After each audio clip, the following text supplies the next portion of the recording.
Tonight on Team Boxing League, two teams with opposite vantage points clash in Atlanta as the Phoenix Fury and the Atlanta Attack do business. Hi, everybody. Welcome inside our TBL studios for another big matchup. I'm Dave Bontempo, along with my longtime pal Al Bernstein. And Al, we've got two teams with opposite viewpoints coming in. Atlanta, losers of 5 in a row, must have a win. Phoenix, winners of 2 in a row, and led by Yordan Barrera.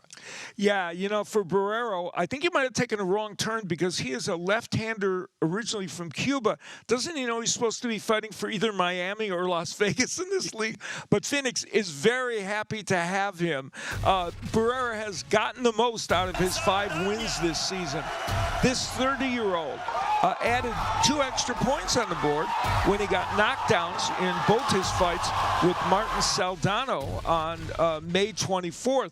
And not surprising power because he has 3 KO wins among his 15 TBL wins.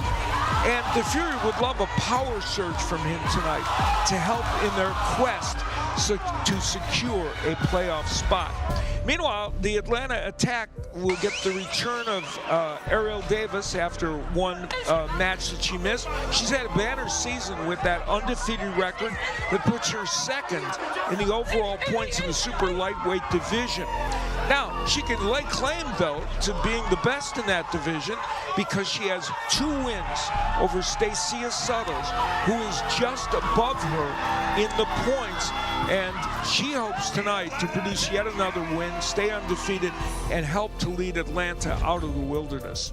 All right, so we've got the launch rounds, the middle rounds, and the money rounds. All of them are 8 rounds apiece. We talked about the power surge for Phoenix. One of them is in our round to watch. Boy, there could be a lot of power. In round number 8, heavyweights, Manny Villalobos, who has 2 knockout or stoppage victories this season, taking on Devin Young. And Young has power. He knocked Kanja Nathan out of the ring when they fought, and he's got 3 career knockouts in TBL. So we could be watching some power in round number 8. We've seen that throughout the season for Phoenix. What about the Atlanta perspective? The third member of our broadcast team, Sofia Gutierrez, had a chance to speak with the Atlanta club.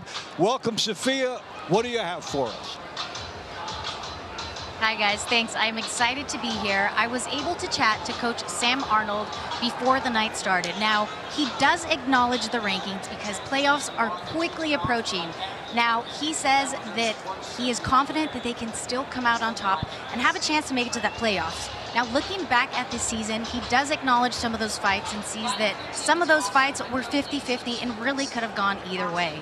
Now, if they don't make the playoffs this season, this will be the first time in the 4 seasons that they don't make it. Now, Coach Sam is highly competitive, and we know this, and he still believes he can come out on top, and he believes some of his fighters have what it takes to get that momentum going and bring some heat to the team.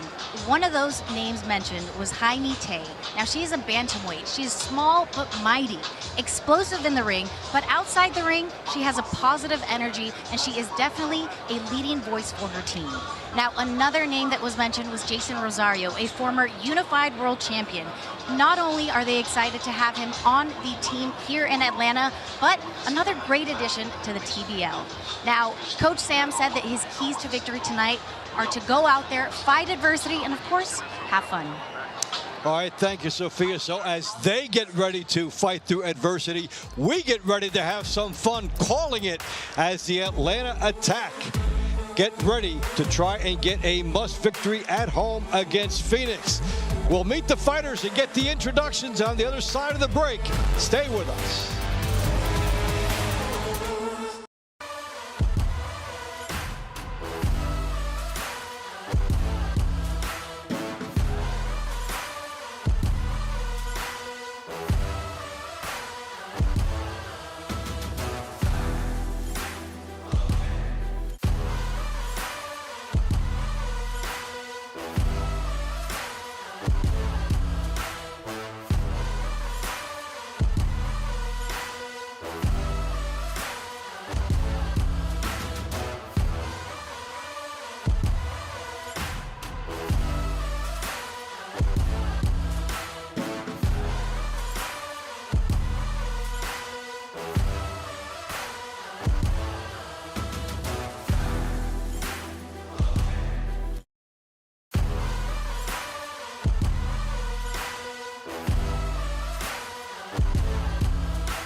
Boxing League is brought to you by Balance of Nature.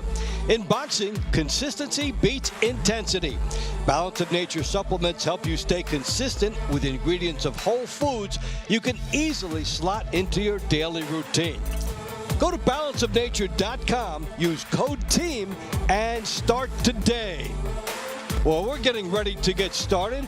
First, we'll take a look at the TBL Bellas, a popular addition to our league this year. And then we'll go inside and meet the fighters. Here's Ray Flores. Welcome to the next chapter of high-impact, non-stop action. This is Team of Boxing League, where every round matters and every fighter leaves it all inside the ring. Each moment a TBL season airs live on MSG Networks, Envoy TV, Spanish language coverage available on Estrella TV.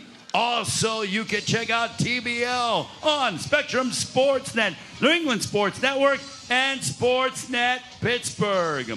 Ladies and gentlemen, welcome to the Yarab Shrine here in Atlanta, Georgia, for tonight's Week 13 meeting between the Phoenix Fury and your hometown Atlanta Attack.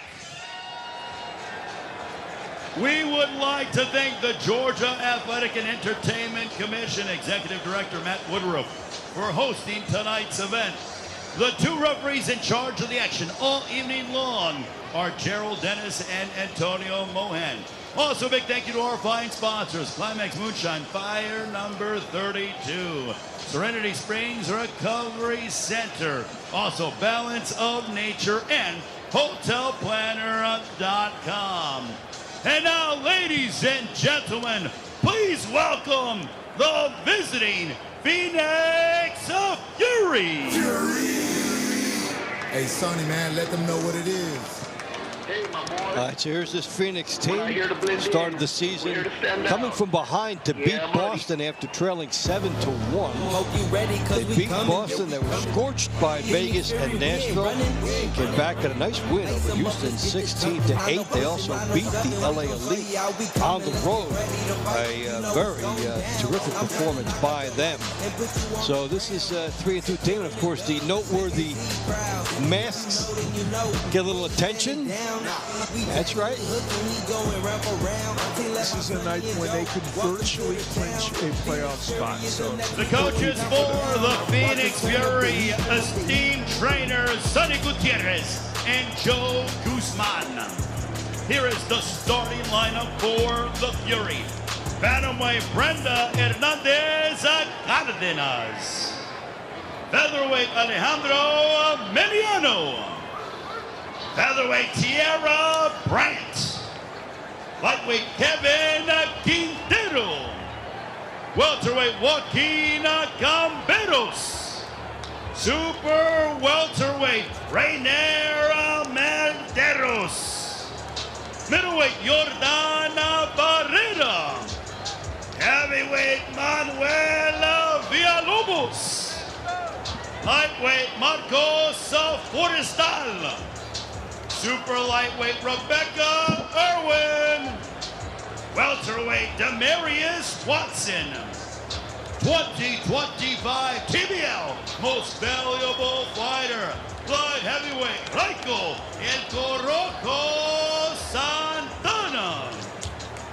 Cruiserweight Charles CP the Champion. And heavyweight Cesar Navarro.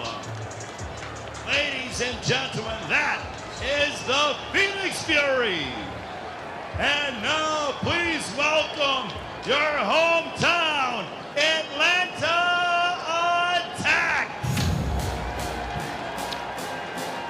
Well, Atlanta knows that teams have staged turnarounds before. This team started off with a 27-12 win over Nashville. Then lost 5. You see that the point differential significant against them. But we've seen teams turn it around week to week. So Atlanta is in that spot where they have to have it now. And of course, we talked about Ariel Davis What a terrific performer she has been. One of the noteworthy performers around the league. And as Sophia mentioned at the top, yes, this has been a strong team over the course of its TBL The head coach of the tenure. Atlanta Attack, world-class trainer Sam Arnold. Here is the starting lineup for Atlanta. Bantamweight, Ainete Tuitupo. Featherweight, Ray Robinson. Former California State Golden Gloves and national champion, Kaylee Van Knight. Lightweight, Traquan Pettis. Welterweight, Starlina Castillo. U.S. Army veteran, super welterweight, Amina Mitchell. Middleweight, Raul Garcia. Heavyweight, Devon Young. Lightweight, Jeremy Hill. Super lightweight, Ariella Davis. Welterweight, Javon Wolf Davis. Former unified WBA and IBF Super Welterweight World Champion. Light heavyweight, Jason Banana Rosario. Multi-time USA National Champion, former Team USA member, cruiserweight, the great Money Powell. And heavyweight, Samuel Clarkson.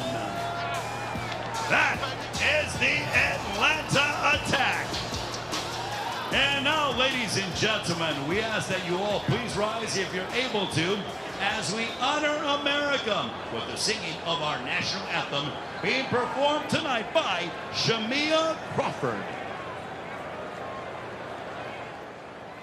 Oh, say, can you see by the dawn's early light what so proudly we held at the twilight's last gleaming, whose broad stripes and bright stars through the perilous fight o'er the ramparts we watched were so gallantly streaming at the rocket's red glare, the bombs bursting in air gave proof through the night that our flag was still there.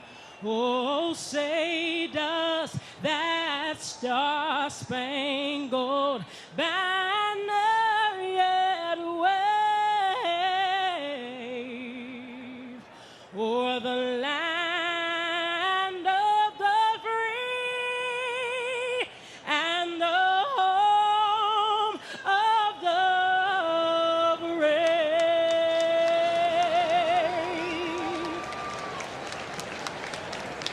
Shamia Crawford with the singing of our national anthem.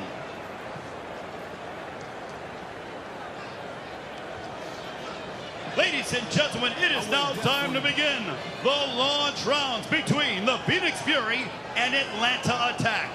We begin round one at bantamweight. Phoenix, Brenda Hernandez Cardenas. Atlanta, Ainete Tuitupo. All right, so Brenda Cardenas coming in here at 9-9. Lost her last three, the 31-year-old from San Diego. And an upstart, Ainete Tuitupo comes in here 4-0. Yeah, it's her debut season, and Tuitupo has really done a very good job. You know, we weren't sure what to expect from her when she came on board. She has not had a pro fight in boxing, and she came in here and she's performed extremely well. She had a great amateur career. She was a 2020 semifinals in the women's national tournament she got to. So she's a good boxer. She's been getting Atlanta hopes of getting off to a good start in here. We saw that she's already on the leaderboard. She has a good sneaky right hand that she just got in against Cardenas. Good example of it right there. Brenda Cardenas went into boxing as a hobby. Then they had an 8-2 amateur career, and that kind of catapulted her into being a pro for 4 fights outside of TBL, and she's had a fine TBL career. Hobby no more. No. Yeah, got off, led to something. I always find it to be interesting and fascinating when some fighters tell us they joined boxing to lose weight. Yeah. Something for self-esteem and get a step up, and then all of a sudden they're able to take it a couple notches higher. This round has been controlled by Tuatupu's right hand. She just is very accurate with that punch. And she's landed it a number of times there. Cardenas was able to slip at that time, but has not been doing that regularly in this round. Cardenas coming in with a wide, sweeping approach, and that's helping Tuatopo get her punches in.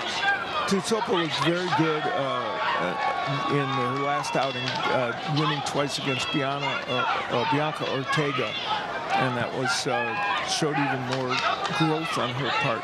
Cardenas has to try and straighten out her right hand a little bit. As you said, she's throwing it wide, and her punches are looping. There's the right hand that got in for Cardenas. She has a good overhand right, and we've seen it from time to time. Attempted left hook there by Cardenas. She basically wanted to walk her opponent down and try to muscle her way through. Whether or not the judges believe that she had the snap on her punches, we'll soon find out. Yeah, and did Tuatupu land enough counter punches, which she certainly did, and especially with the right hand. There was a hook by Tuatupu that got in, and then an example of the right hand. There it is from Tuatupu. She really was very precise with that punch, and the left hand of Cardenas was often a little bit low, and Tuatupu doing some work with the left hand as well. TBL fans, the winner of round 1 by way of unanimous decision. From Atlanta, Hainete Tuatupu.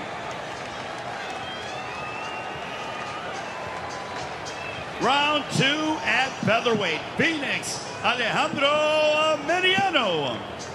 Atlanta, Ray Robinson. All right, so Ray Robinson for Atlanta trying to get his first TBL win. All 4 fighters he's gone up against have been very good here recently. Victor Abreu, Brown, Arguilagos, Leandro Johnson. And for Mediano, 4-4 in TBL. Earlier in the season when they beat Boston, or in their last fight against Houston, he was one of the fighters who got 2 points for them. And you got 2 going on already.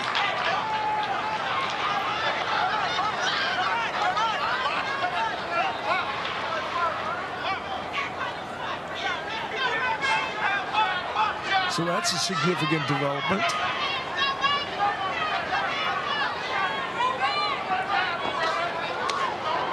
Ray Robinson trying to open up with a good left hand by Ray Robinson, and then he gets caught. They are loading up these 2 southpaws. Ray Robinson inspired here.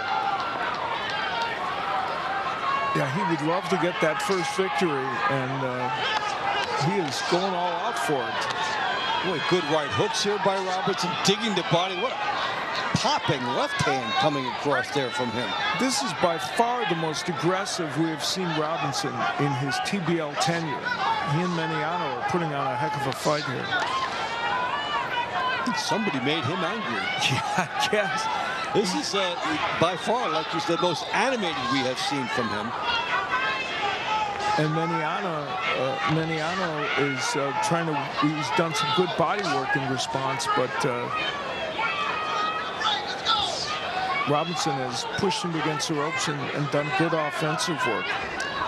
Maniano trying to right the ship behind his jab and be steady.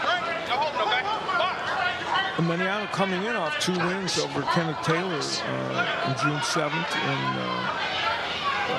Phoenix, who was very successful.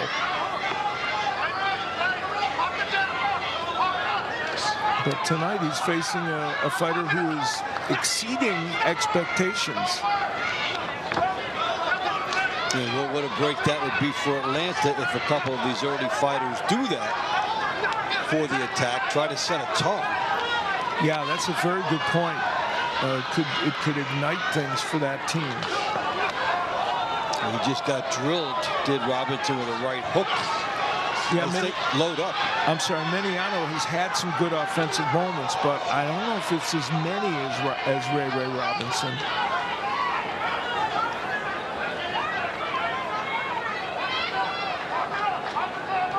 Two fighters who threw caution to the wind when they came into this ring.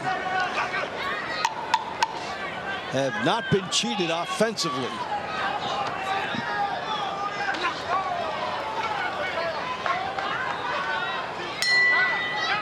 All right, so does Robinson come up with a signature victory for himself. Really good round. Well, let's go back and see the knockdown that happened so quickly. Right hook by Robinson that made the gloves touch, a jab actually. Interesting. And I guess the glove had touched for Maniano. And then that's Robinson going downstairs and pinning him on the ropes and doing some good work both downstairs and upstairs. So Atlanta could be 3 points ahead. TBL fans, the winner of round 2 by way of unanimous decision. 2 points going to the Atlanta Attacks, Ray Robinson. So Ray comes up big. Win number 1, points 2. 3-0 Atlanta. Round 3 at featherweight, Phoenix, Tierra Brent. Atlanta, Kellyanne Knight. So Kellyanne Knight, 2-7, lost 6 after a knockout win early in the season, a 1-punch KO. 2 of these losses have been splits. And Tierra Brent, feast and famine. She's both had a 7-fight losing streak and a 7-fight winning streak. Yeah, it's amazing.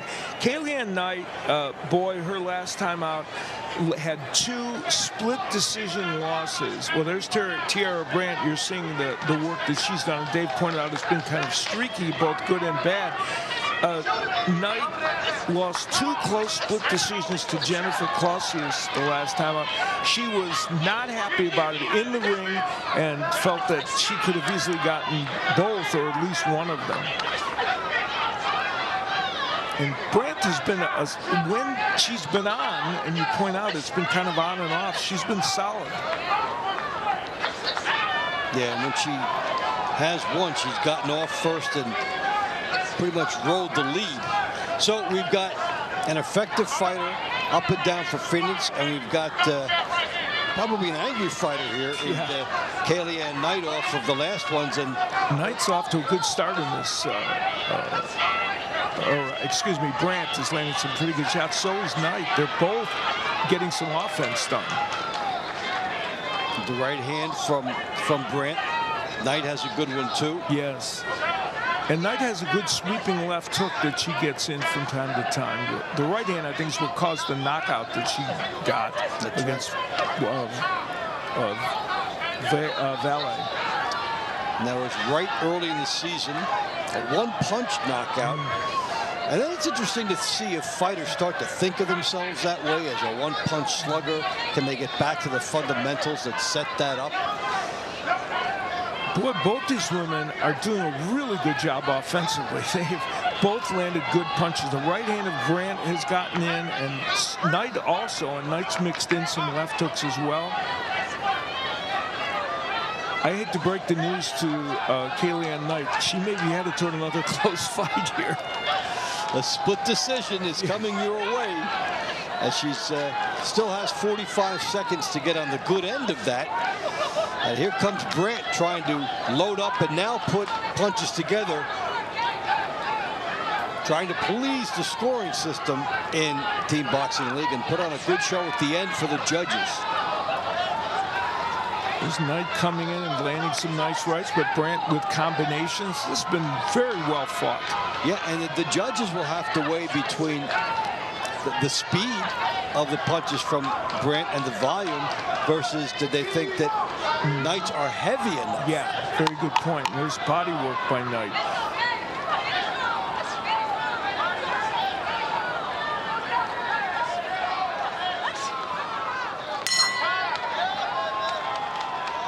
Good job by both these women, and you see that Brandt is better than when she has her bad streaks, and Kaylee Knight is better than her record shows. So they both stepped up tonight. Yeah, and fought very well. Now that early on, there was Knight landing some nice right hands. She was very busy. But Tiara Brandt also got her shots in. There she snuck in a left hook. She also landed the right hand a lot, Brandt, and there's one that got in there. It's going to be interesting.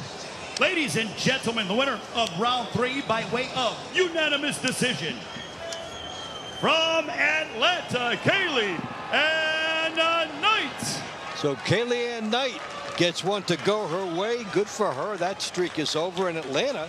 Round 4 off to a 4-0 lead. Phoenix, Kevin Quintero. Atlanta, Traquan Pettis.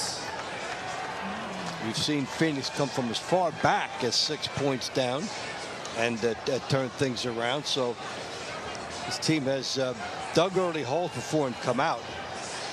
Pettis is 11-5. He opened up 6-0, lost 3. Now he's won 3 for Atlanta. And Kevin Quintero, 2 nice wins in May of El Caballero and the Ghost, Diego Dominguez. Yeah, that was impressive. Osvaldo Caballero, you know, in the high 30s in win total in Team Boxing League. And to beat him is quite an accomplishment. Dominguez also good. So both these fighters bring a lot into this fight.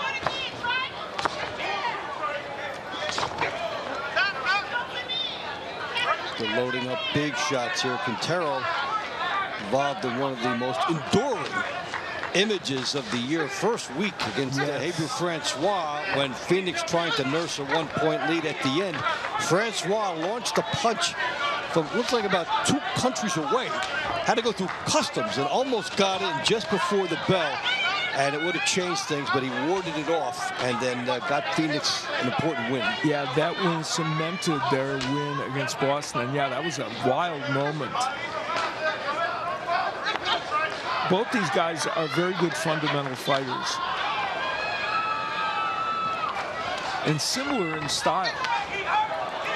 Yeah, we see the good jab and the left hook from them both, starting with the jab to set up everything else. Their balance is both there, both good.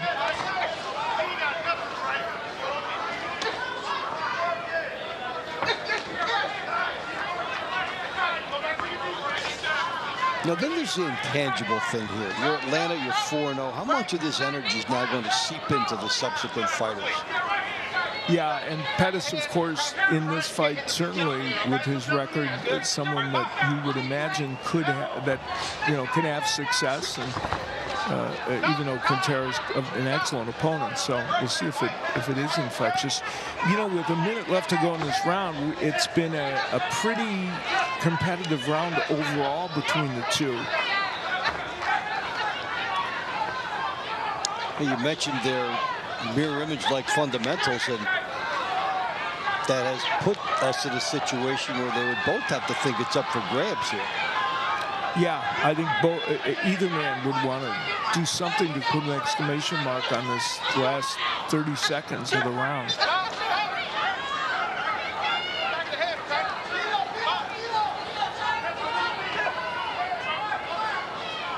So will either fighter take a big gamble or land a big punch in the final 15 seconds between Quintero and Pettis? Can Atlanta get off to a 5-0 lead, or does Phoenix get on the board with one of its most dependable fighters?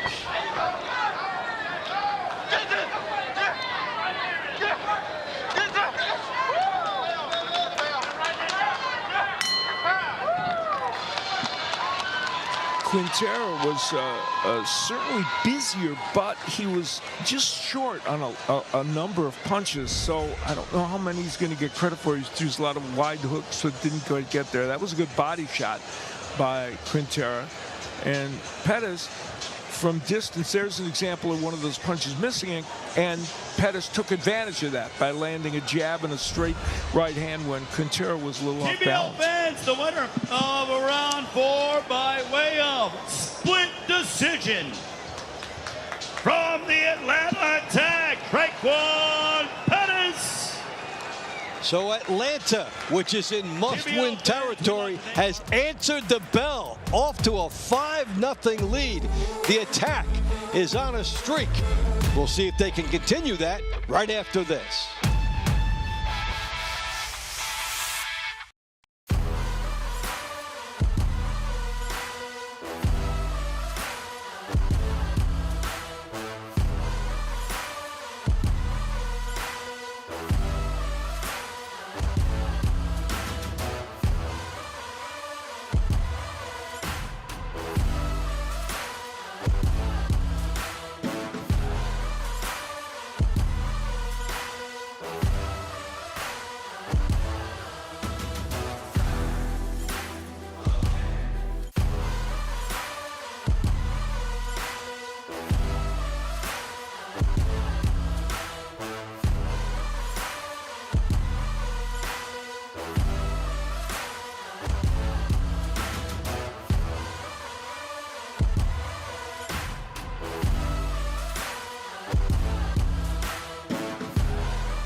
Nothing, and a great start so far. Let's take it back inside.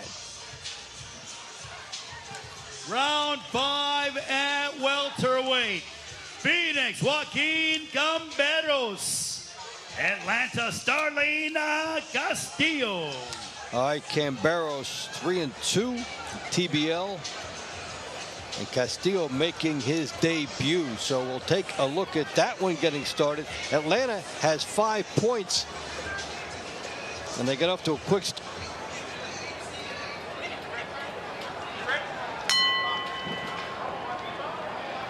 All right, so here's Camberos and Castillo. So while Atlanta has 5 points, Sophia is standing by with the author of their first one. Go ahead. Yes, I am joined. Hey guys, thanks. I am joined by Hainite. Now, your coach said that you have what it takes to get the momentum going and start something for the team, and that's exactly what you did in the first round. What type of motivation do you get knowing that your performance impacts the team as a whole? Well, being first, yeah, you definitely got to go out there and get it and get right to it. But I think the style of this league is definitely just like action. So, yeah, I know that all the time here. Now, traditionally, boxing is an individual sport, but changing the format of the sport, how does it change your mindset? It's definitely good. It's definitely fun to be here with the team, but I said the mindset is always the same. The most important thing for me, I believe in God. And so, you know, having that faith that God's going to do what he does, and you got to just try your best every day. That's what you got to do as an athlete. Thank you. Back to you guys. All right, so that was the first fight for Atlanta. Now, halfway through the launch rounds, off to a great 5-0 start. Yeah, and Starling Castro, who's making his debut in team boxing. He's a solid pro, 22-1. He just fought Brian Flores. He lost the majority decision, 10-rounder, but Flores is a very good fighter. He's off to a big start here against Camberos. Camberos has done some good things offensively, but Castillo has used his reach and height pretty effectively. And so for Atlanta, this is exactly the type of start it was hoping for. And, you know, we talked about the momentum going from fighter to fighter. And we have seen from the shots we've captured some electricity in that corral for Atlanta. Yeah, and Camberos in his debut season in TBL, he's coming in off 2 really good wins. Beat Jason Alpo and Manny Sambroni his last time out. Those are 2 good TBL fighters. Also 8-0 outside of TBL with 6 knockouts. But talk about extremes all the way. 0-7 as an amateur, 8-0 as a traditional pro, and then right in the middle here with the 3-2. So he has experienced the spectrum. That's for sure. He's doing a little better offensively in the last minute in this round, and has gotten a little bit more done offensively. So here's Castillo trying to close quickly, and Camberos has him in the corner with an opportunity strategically, but not too much time left. And now there is no time left, so it will go to the judges. That was a round of 2 stories. The first part of it, Starling Castillo did extraordinarily well and landed good shots from the distance, like that straight left hand, and did some really good offensive work. And then toward the end of the round, Camberos did better. The winner of round 5 by way of unanimous decision. From Atlanta, Starling Castillo. So it remains Hot Atlanta. Round 6 at super welterweight. Phoenix, Reynel Medeiros. Atlanta, Amin Mitchell. Mitchell 16-10 in TBL. The 33-year-old has recent wins over Hadrian Phillips, and that broke a 4-fight losing streak for him. At Medeiros, in traditional boxing, 9-0, but that goes from 2019 to 2025. Something we were talking about before we came in here, like how hard it is to get fights, even if you're unbeaten. So this is a good platform.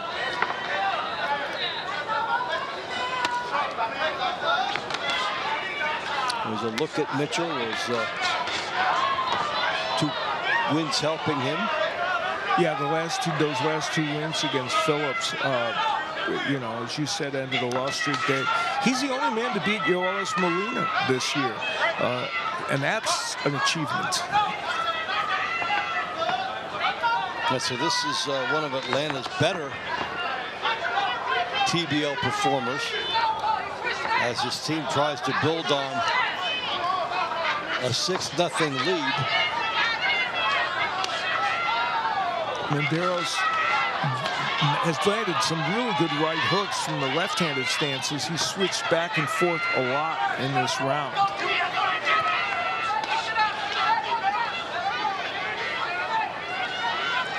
Every team in the middle of the pack in Team Boxing League has had at least one night this season.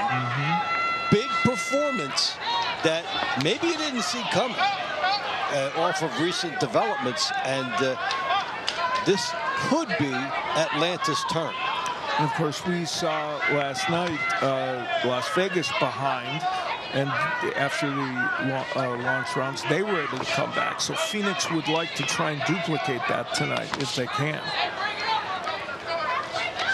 We saw LA get beat by Phoenix and then go into Dallas and get a 20-0 lead.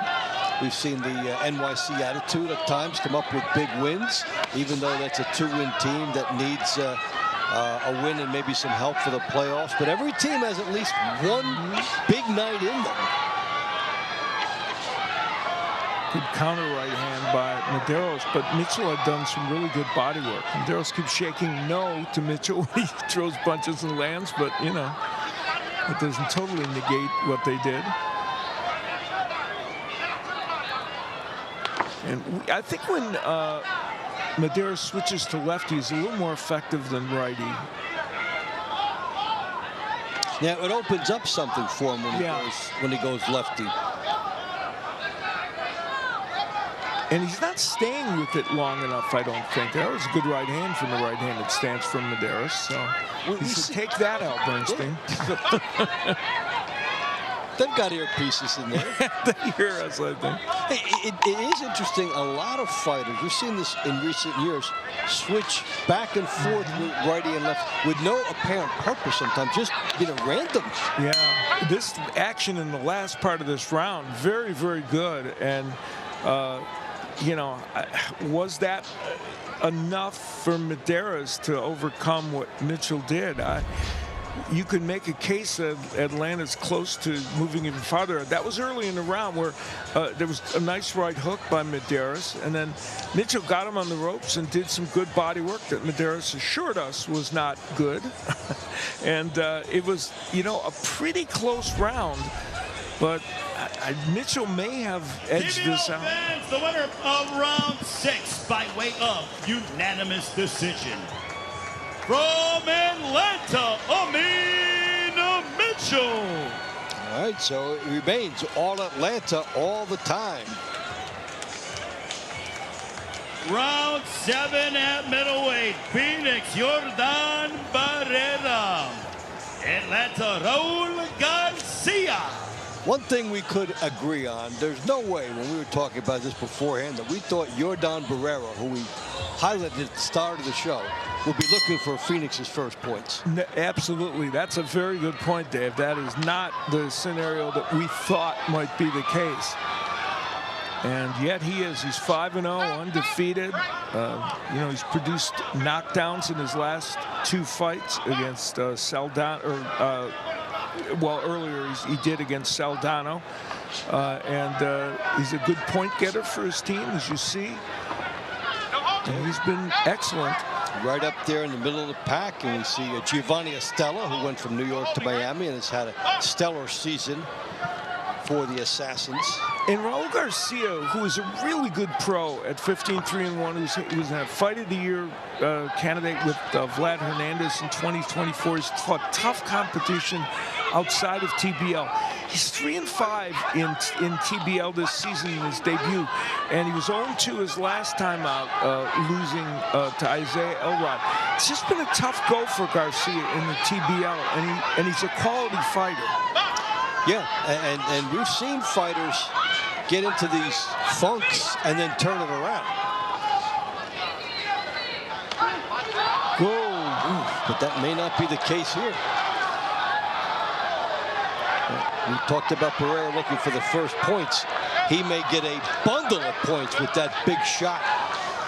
Will 7-0 become 7-4? That is what he is shooting for, but no, they say no knockdown the second time. That was a close call. And Barrera does not agree with the referee's call on that one, but he has time to create it again.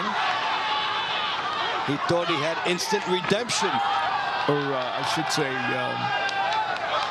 Garcia. Oh, we have a knockdown again. That is 2. That's a 3-pointer, a chance for it to become 4 for Phoenix. Does he pass the referee's test? He does. A lot of time for Barrera. Coming in there, stalking that extra point. Big left hands. Here comes Barrera, looking for the big one. He's got it. The 3rd knockdown.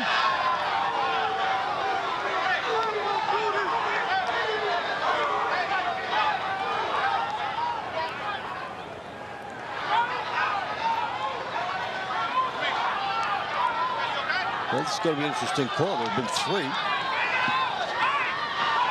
Unless one of them wasn't called, we will. And they were. It should be the 3 knockdown rule, in effect. And now I think they're going to honor what we're talking about here and call this off and give 4 points to Phoenix. Well, that's a significant development. Barrera turning things around here. If you're Phoenix, it's all you wanted there. If you're Atlanta, that's all you were hoping to avoid. And just like that, here come the Fury. So here's the first knockdown from Barrera. Good straight left hand, and down goes Raul Garcia. And the second knockdown, again, the glove touched, and the referee will call the knockdown. And finally, the left hand sends Garcia down for the third time. And even though there was a little delay, it was appropriately called for the 3 knockdown rule, and a big 4-pointer for Phoenix. TBL fans, the end comes at 2 minutes 45 seconds of the 7th round.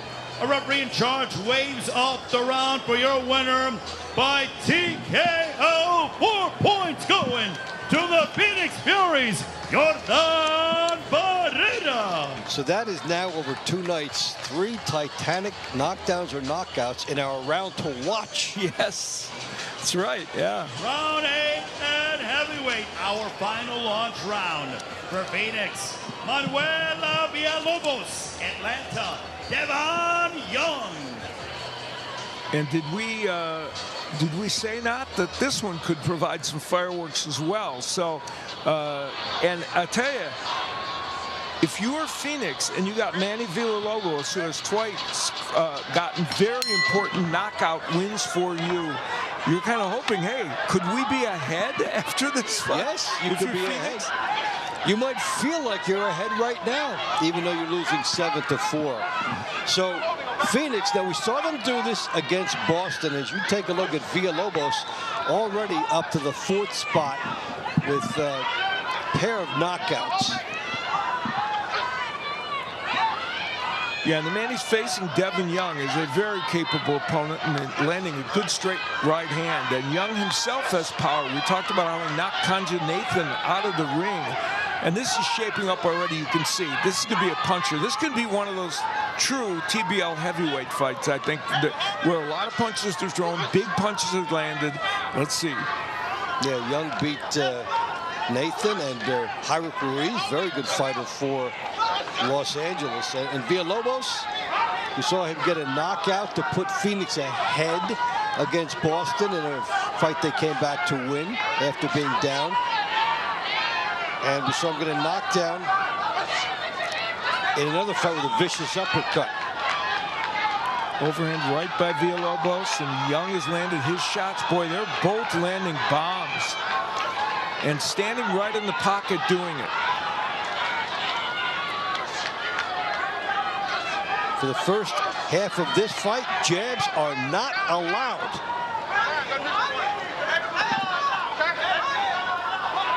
Let's see what this delay is here. Just a warning for the fighters.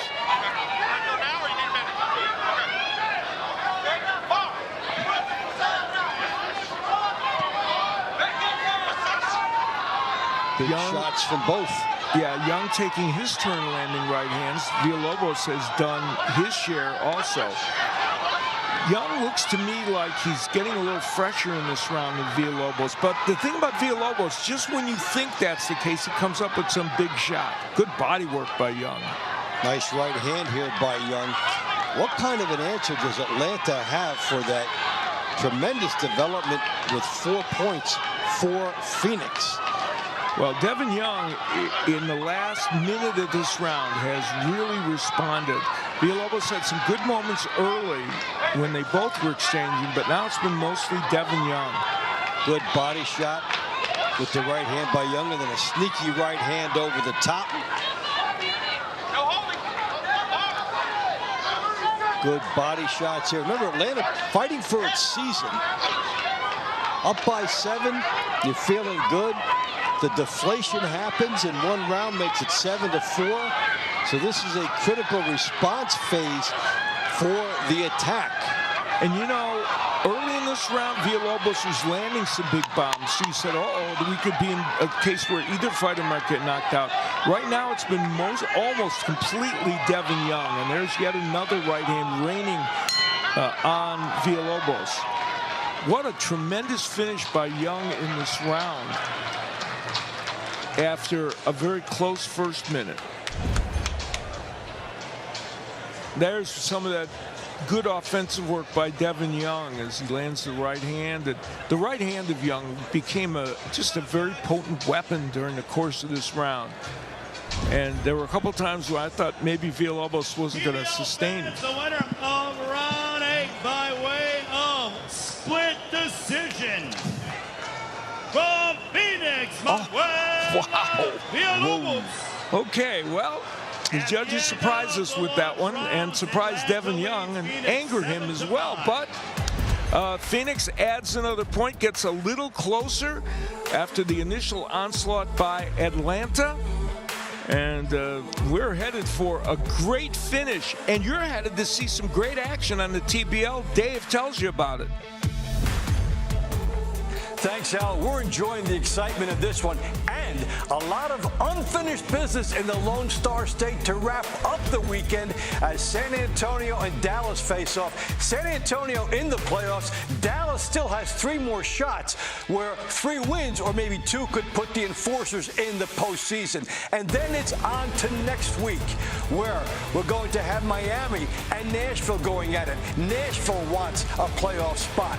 Los Angeles against Houston. Los Angeles trying for a spot to get into the ladder. And Las Vegas and Phoenix, a great rivalry. We'll wrap it up next week. So a lot on our plate for TBL. Follow us all season long on TBL. We've got you covered.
It's time for 3 more minutes with Amelia Moore, fighter to fighter, as Amelia sits down and talks with the human cash register for points, Ariel Davis. Let's go to that now.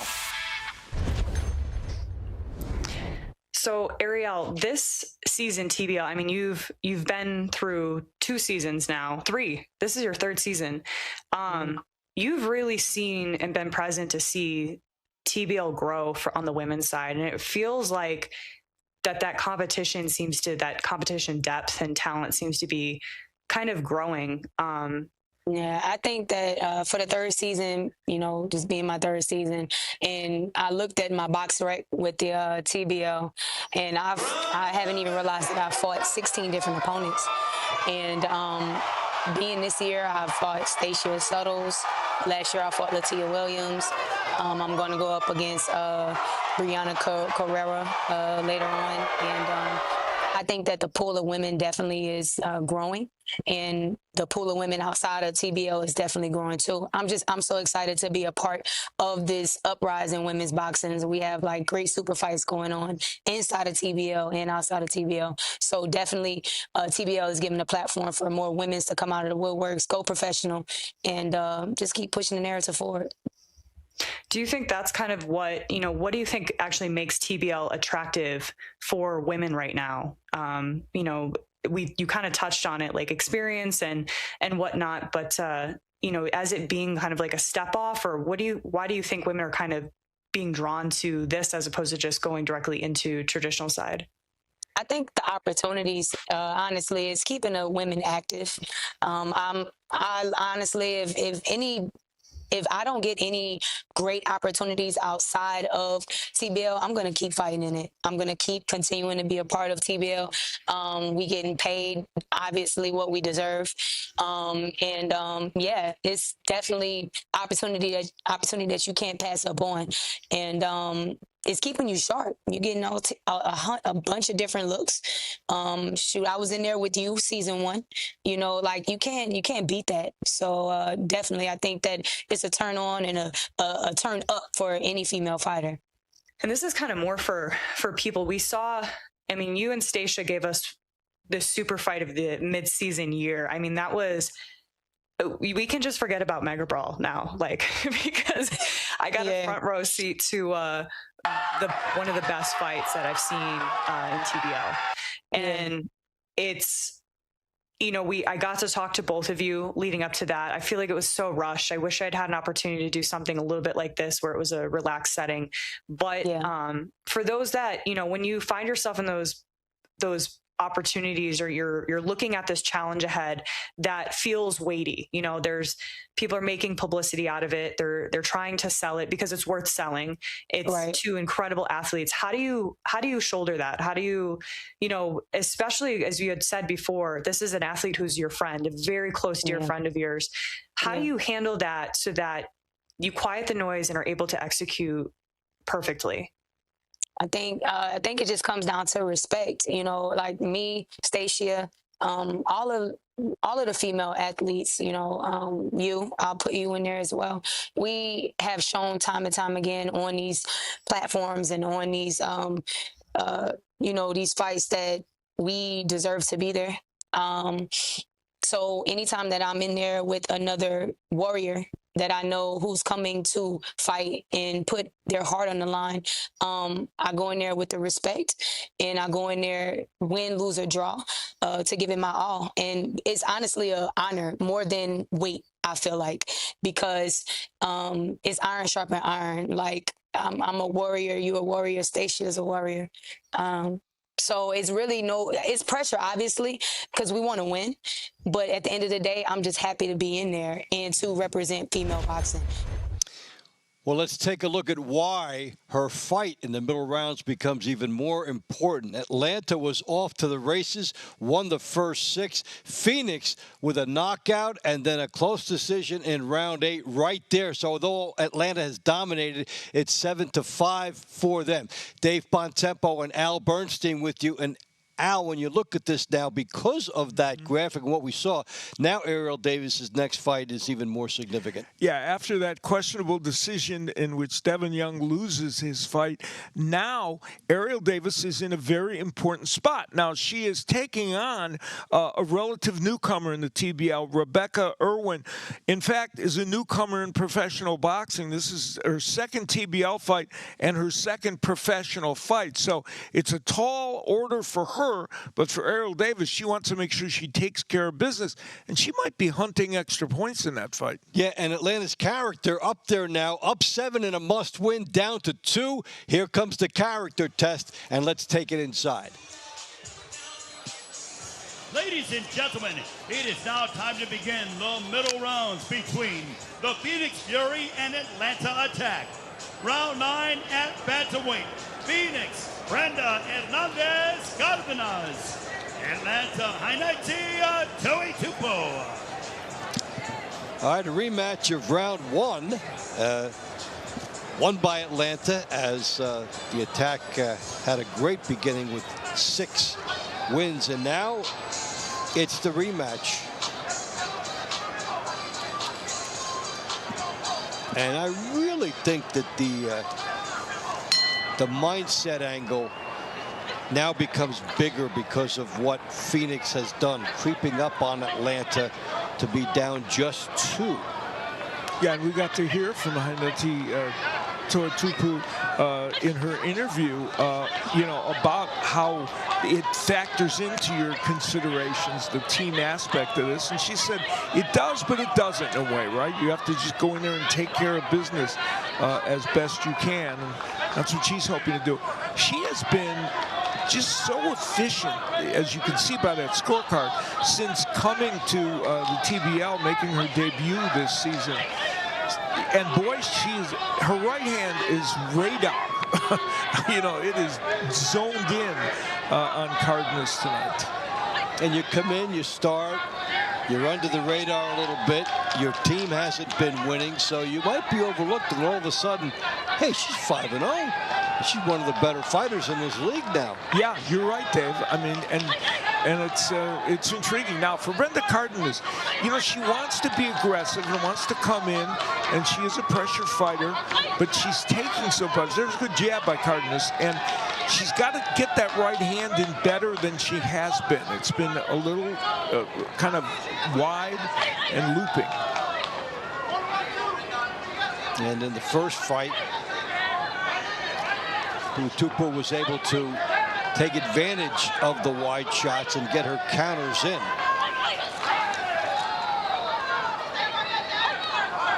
They fought in round 1. Cardenas was able to win her last time out, stopping a slide in TBL with a split decision over Jordan Edwards. Oh, no knockdown there.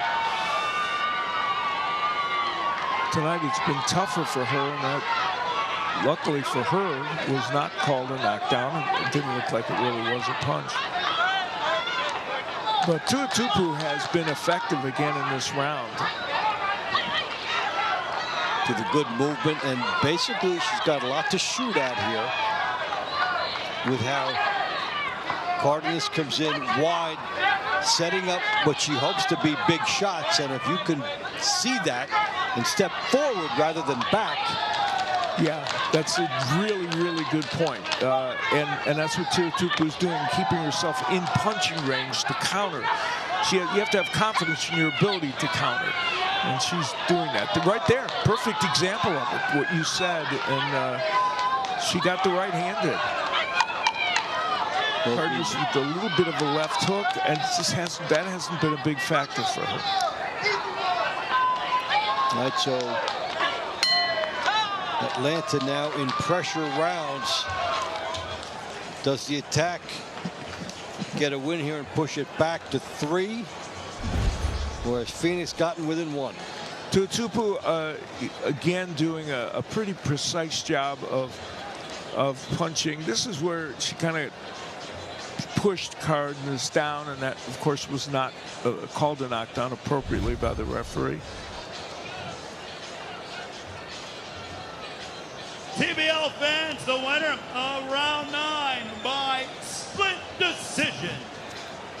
From Phoenix, Brenda Oh my God. Hernandez. Wow. I'm I'm sorry. This is an intriguing evening for the judges. Goodness gracious. 10 at All of a sudden now, within 1. Atlanta, Kaylee, and Knight. Now you know that this factors in to the fighters as they come out. And, you know, when are we going to now? Think about Atlanta. 7-0. Now it's 7-6. You thought you won 2 of them. And, you know, who is going to be able to step up and help you shake this off? Yeah, and you and I have spent a career trying to be fair to all officials. So when we're shocked, we're shocked. Now, here's Kellyanne Knight, who coming out aggressively here against Tiara Brandt. We mentioned Kellyanne Knight, who lost 2 split decisions to Clauses her last time out and got the nod the last time here tonight. against Brandt. Now is coming out like a whirlwind saying, well, I've seen my teammates lose fights that we thought we won, so I'm trying to leave no doubt. Yeah, and then it's going to affect the styles of the fighters in urgency. Yes. Yeah, especially tonight for Atlanta, because this is must win. And at some point, you have to get over that, oh, here we go again syndrome. Yeah, Brandt getting in some nice right hands, but the early part of this round was dominated by Knight, but we still have a long way to go in this round. And these two women put on a terrific round the last time they fought. Yeah, there was high-quality shots being landed by both. Great technique. There was a good sneaky right hand by Brandt as Knight was looking for the left hook. And Knight willing to invest to get close enough to try and do her best work. And Brandt landing some good jabs in here as she gets close.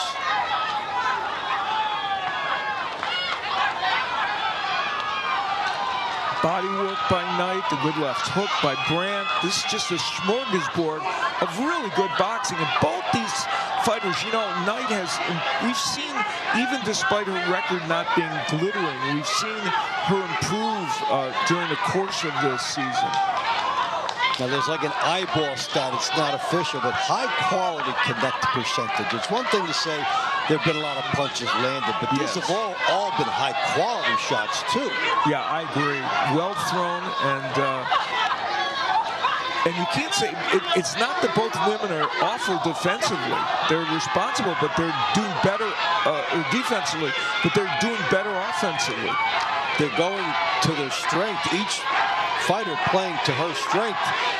As we see some blood coming here from Knight. She just fights through it. Brandt walking her down with the jab. Brandt, a fighter that came from a Muay Thai background, and she's had to refine her boxing skills in TBL, and she's done so. And so is Knight with a lot of experience. This is a great matchup. Boy, two of them tonight between these two. If Brandt wins, I would say the difference would be the jab, if she gets it. And for Knight, it would be, I guess, the accuracy in tight. And threw a lot of power punches, as they both did. So this one's going to be a tricky one to figure out. There was Knight who threw, I want to say, a few more combinations, but there's Brandt with the right hand that was omnipresent during the course of this round. And I mean, just a lot of good work done. All good. Look at the triple jab and straight right hand by Brandt. You're looking at a round of the Knight nominee. Oh gosh, yeah. I mean, this is better. This was even better than the first round that they had.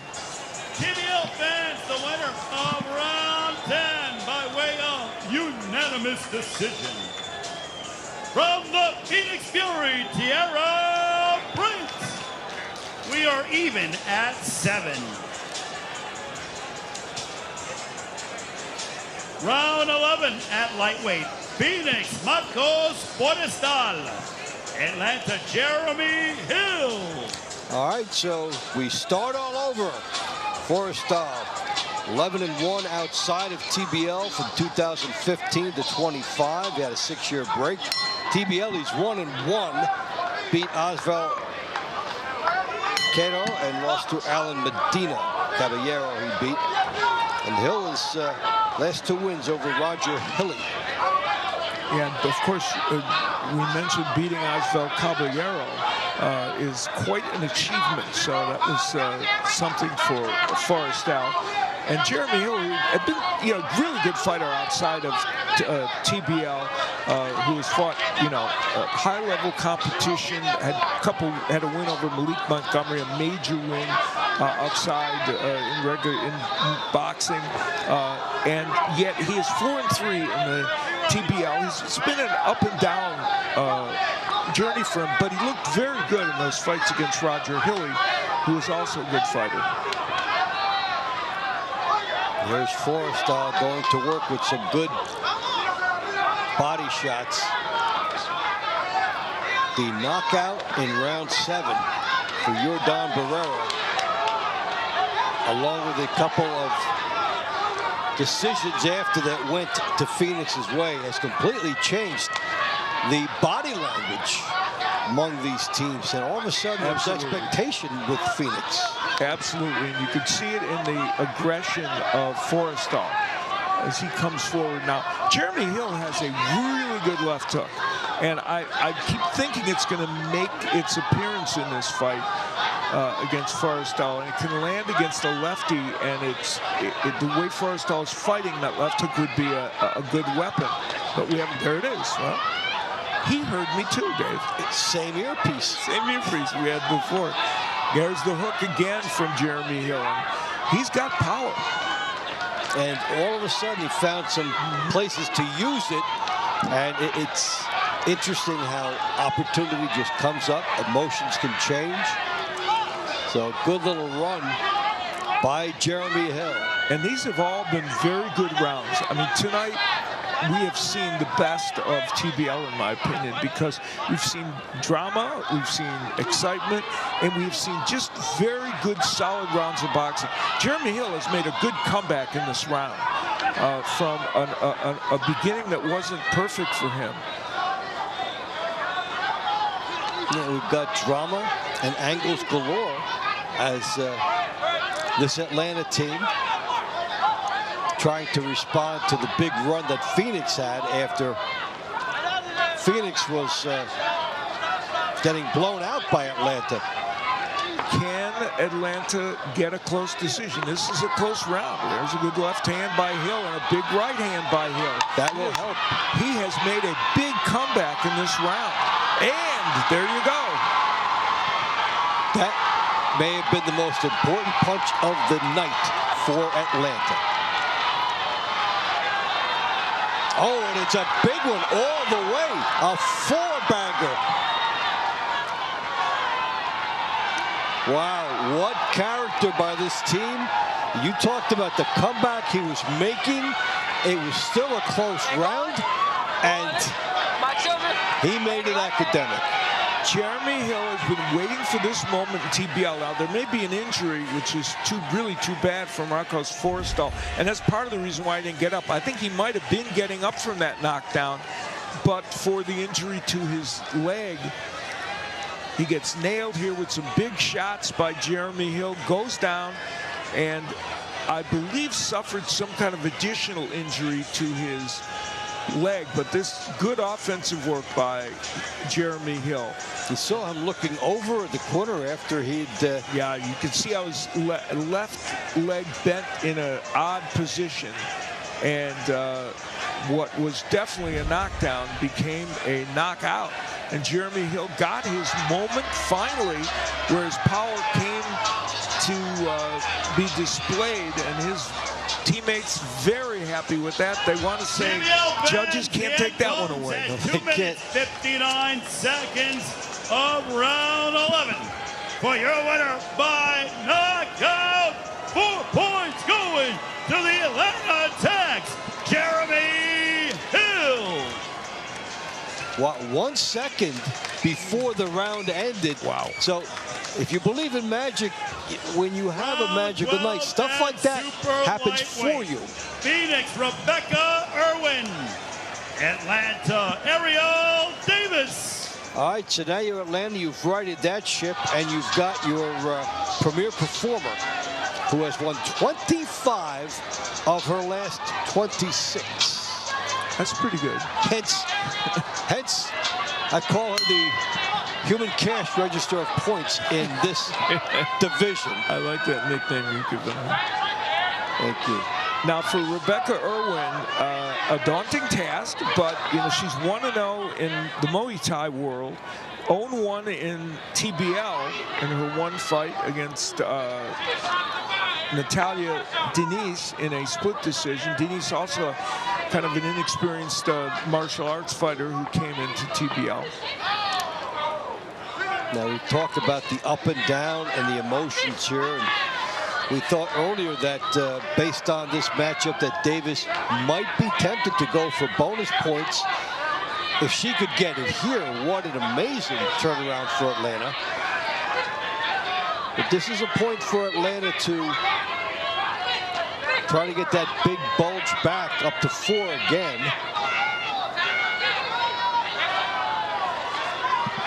And Davis, in her first match of this season, did get a KO win over Jenny Smith. So she has a knockout victory this season. It's not to discount Rebecca Irwin this early in the round, but it's just a fact. Irwin 3-0 as a kickboxer, 1-0 in Muay Thai. Now coming in here and trying to pick up the nuances of this sport, and you have to go against the very best right away. She took that right hand very well from Davis. That was one of Davis's better right hands, but and there's another one.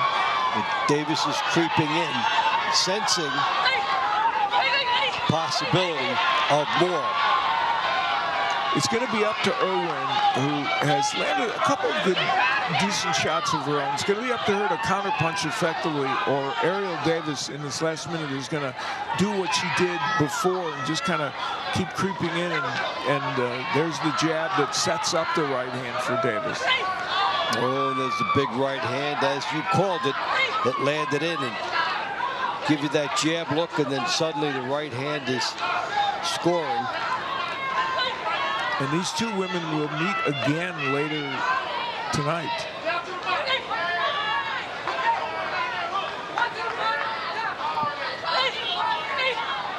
One thing that Davis has done the last minute or so has made Irwin reluctant. Yes. Yeah, she's muted her offense. She doesn't want to expose herself to big power punches. Look at how Davis surged in. Now, this is a round she's got in her pocket, but she surged in trying to do a little bit more with 17 seconds to go.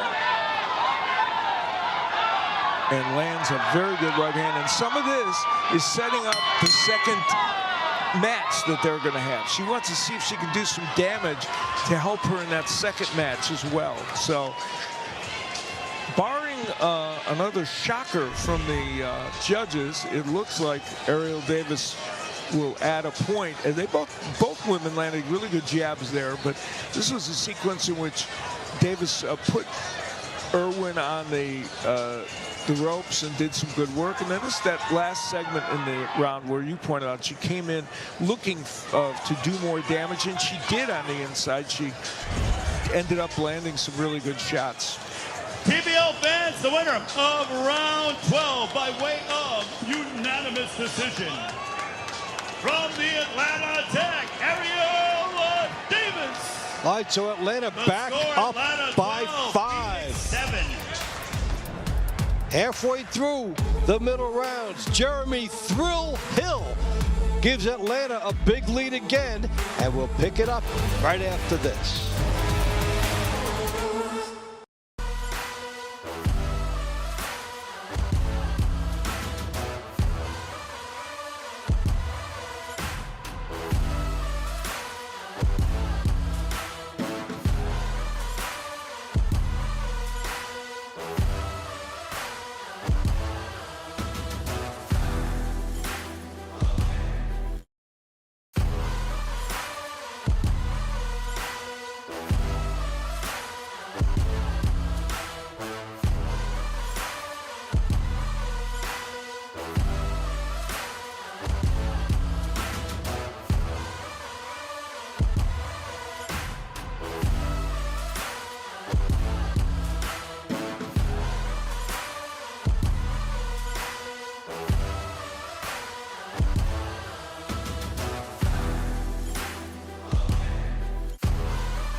(12-7) Atlanta. Let's pick up the second half of the middle rounds.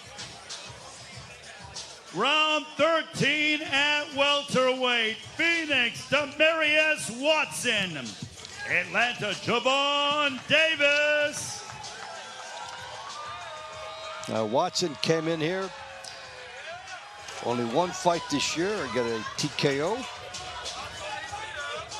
Had a string of 3 straight stoppages, so he can show you some power. Javon Davis, 31-16, in TBL. He's one of the TBL originals. He's lost 6 of 7, so he's trying to get something going. Lost 2 to Castro, 1 to Cal Walden. You know, he's having a down season, Javon Davis, 3-7, and he came into this season 28-9, and now he's got that record that you alluded to, 31-16. Demarius Watson's an interesting guy. He was 11-0 coming into this debut season in boxing outside of TBL. But I noted when he did that 10 of the 11 pro opponents he had losing records. So we didn't know how good Demarius Watson was. But he showed us how good he is. He's 4-0 in TBL, and in June 7th, in his last outing, he got 2 wins over Elijah Williams. He's fought very well in team boxing. All right, as they continue on, we've got Sofia Gutierrez standing by with Tierra Brandt. Thanks, guys. I'm here with Tierra. Now, Tierra, we saw you in the ring in rounds 3 and 10. Now, in the 3rd round, it didn't go your way, but you came back in the 10th, and it went your way. What adjustments did you make? Yeah, the first round we thought, was really close, but I thought I should have edged it out. But, this is part of the game. It's 1 round. It's hard. It's hard to adjust. We came back to the coaches, and just little things was come forward, tighten my defense up, and just start a little faster. Now, what type of motivation does it give you, knowing that your performance inside the ring impacts the whole entire team? It's a little crazy. It's not pressure, but it's almost a fuel. This is, again, a team sport now. So, we fuel each other, we try to pick each other up. Like we said earlier, it's 1 round, so you lose. It's all right. If you got another one, you got to do your hardest to kind of come back. But now, as a team, we're picking each other up every round. Thanks, Tierra. Back to you guys. Thank you, Sophia. That's a nice way to put that. It's not pressure, it's fuel. Yeah. This is an intriguing fight round. We've had so many like it, right? Where we look at these 2 fighters, they're both getting some more good work done, and it's a really, really pretty even matchup. And at a big point in this contest, it has been a night of runs, each team going on them. Atlanta starting out with a 7-0 lead. Phoenix coming all the way back to tie it. And now Atlanta up by 5 again. Davis, the 28-year-old with more experience overall than Watson. In the TBL, certainly, and he's 8-1 in pro boxing outside of it. Watson's been a little busier. Big, nice right hand by Watson.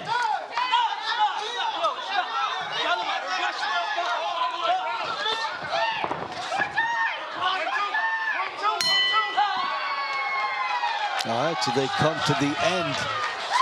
Round number 13. Interesting round in that Watson was coming forward most of the time trying to make the fight, but Davis did some good work, and Watson was having a hard time landing some of his punches. Davis did a good defensive job, so this one is going to be intriguing. Ladies and gentlemen, the winner of round 13 by way of unanimous decision, from Atlanta, Javon Davis. He brought it home with the gestures. Good for Javon Davis, and Atlanta back up by 6. Round 14 at light heavyweight. Phoenix, Raico Santana. Atlanta, Jason Rosario. Very important win for Atlanta to get before Raico Santana comes in here for Phoenix. One of the decorated fighters in this league. 17-1 last year in this league. And fascinating because he's facing Jason Rosario, a former world champion, but a champion at 154 pounds. And now fighting at 175 in the TBL, and he's had some misfortunes, knocked out 4 times in his last 8 fights, and Santana is coming right after him. Rosario fought as a middleweight in his last 4 fights, but 175 is high weight to go to. Santana fighting like he's aware of that scouting report. Lands a couple right here, and Rosario just trying to cover up, and just the way he pawed with his jab, he doesn't really trust it. And a long layoff for Rosario. He's been off for 15 months. after his last fight, in which he was stopped by Jesus Ramos. And then he comes back against the, for the most valuable fighter in the league last year. Not a get your feet wet type of matchup. Raiko Santana is all-out aggression, and we've seen some evidence of that in this round. Now, Rosario had been a good power puncher at 154. He's got a good left hook and has pop in his punches. Whether he has it at this weight, we'll see.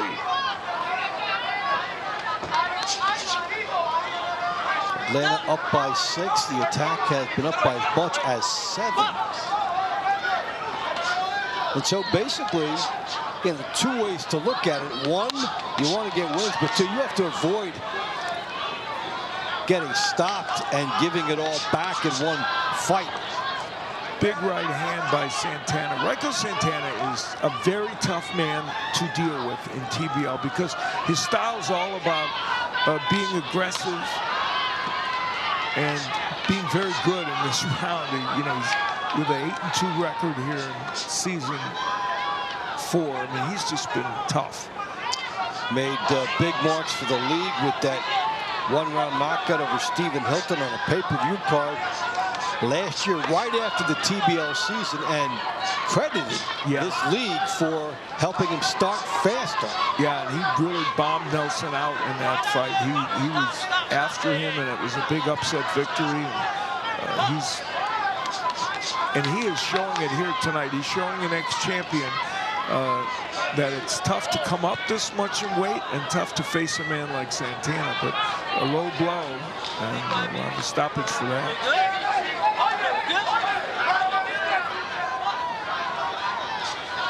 Right, so final seconds. If you're Phoenix, you're thinking, okay, we probably got a point back. And if you're Atlanta, you're probably thinking, okay, it's only 1.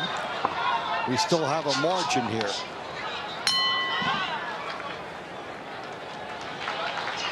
All right, so they'll come to the conclusion, go to the judges. Yeah, there wasn't much offensive work done by Rosario in that round. It was almost all Raiko Santana, and he put Rosario against the ropes a lot. Not everything got in, but there were some big power punches that did get through, and there's a nice right hand that made it through, and then a punch that will stray low for Rosario. There it is. That was definitely south of the border, as they say, and it was a stoppage.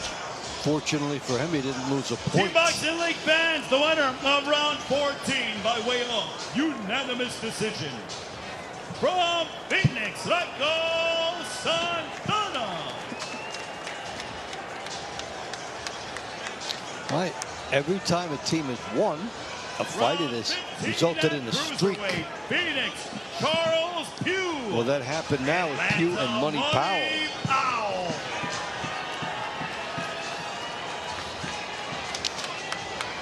Charles Pugh at one point won 19 in a row last year. He was a dominant force for Phoenix, helping drive that team to the playoffs. He's also had a 5-fight losing streak. 39-year-old from Cleveland. Last he had a split with David Stevens. Yeah, Pugh came into this season 22-1, but he's 3-5 this year. And Money Powell moved up to cruiserweight this season to help his team. And he's 5-3 since, and he has produced a lot of points. A KO win over Shamar Baxter and a knockdown against Steve Cunningham, and those 7 wins. And he's been a point machine as well. And in the last hour, he split with D'Angelo Leachman, who we've seen has become one of the better fighters in this league. This is really, to me, a very interesting matchup. Pugh's trying to this 39-year-old's trying to regain his magic from last season. And Money Powell has found a home for himself up in a new weight division.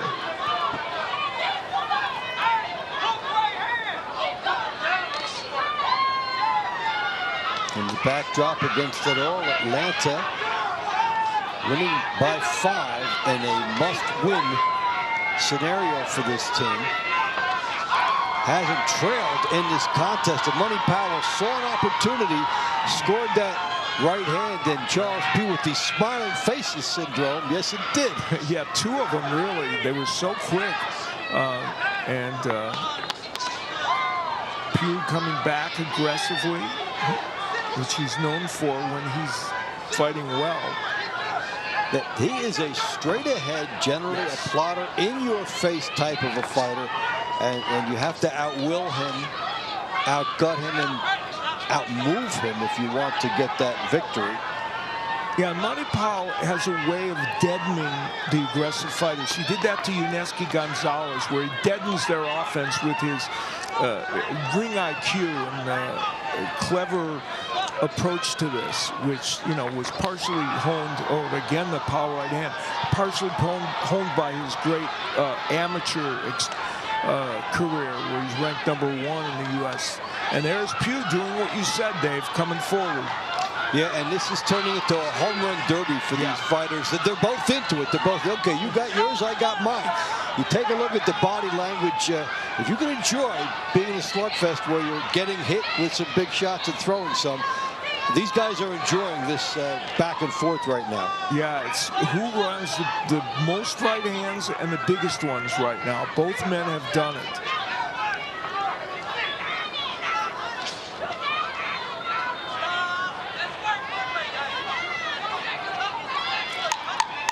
We have had so many close rounds. Yes. Tonight, and this is yet another good body work there a moment ago by Powell. A couple of veterans of team boxing putting on a good show during this round. Charles Pugh at 39, a little less volume from him that we've seen before in TBL. There's the early in the round. That's a right hand by Powell and a second one that landed. And again, Powell with the right hand, but Pugh would get his in as well. There's another one. They both had some signature shots, and it was a different look from Pugh, too. You mentioned the less volume as he tried to load up and make them mean more. The winner of round 15 by way of unanimous decision. From the Atlanta Attack, Monty Powell. That's a big one for Atlanta to go back up 6. Our final middle round will be in the heavyweight division. Phoenix, Cesar Navarro. It lands on Samuel Clarkson. Navarro, 2-3, 2 losses to Kai Brooks last year. Split with Carlos Romero in his last. And Clarkson, 10-4, split decision. The solid efforts, some split decision losses. Sam Clarkson always comes out aggressively, and he is doing it again here tonight. He's a fighter that came all the way up from 168 to be a heavyweight, and you see he's got a 2-fight win streak going, and he's a fighter who, because he came up from that lower weight class, is a little different kind of heavyweight. He likes volume punching. And tries to bring his speed up there, but he is on the canvas now.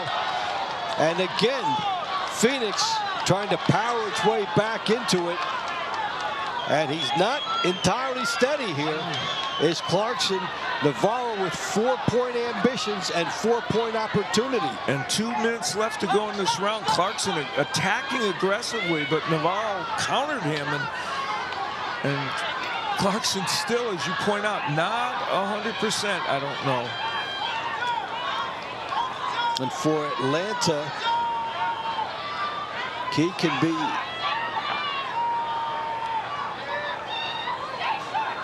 just don't want to let the bottom fall out and have a 4-point. It's interesting that Clarkson still attacking, right? I mean, he attacked before, got knocked down and hurt, but he's still coming forward. Yeah, and that is fine for Navarro because it opens it up for him. And Clarkson just throwing big shots. We don't need no stinking jabs. That's a push down. Yeah, and a clubbing punch on the back of the head by Navarro. And he gets a warning for that. And in both of these, you're living dangerously because, yeah, if a point had been deducted there, couldn't have been argued that strenuously. And this is when the fighters remember they're also in there for their teammates.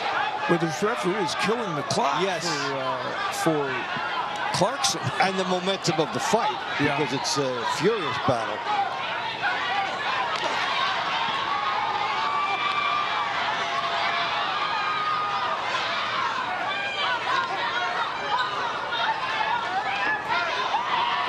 Clarkson coming back with a vengeance. Wow. These guys are pouring it out. Yeah, we talked about that one fight of the year. You just lay everything down, and that has been Atlanta tonight. Yeah, and Clarkson has had some brawls this year already, and this one is another one. Now, if you're Atlanta and you only get out of here with a -2, it's not the end of the world. Now, the referee did call timeout, apparently, at that point, so we're getting some, that's why there's more seconds here in this round. And Clarkson's made a good comeback, but because of that knockdown, it would probably still be a 2-point round against him. Get a good close-up look at two guys bringing everything.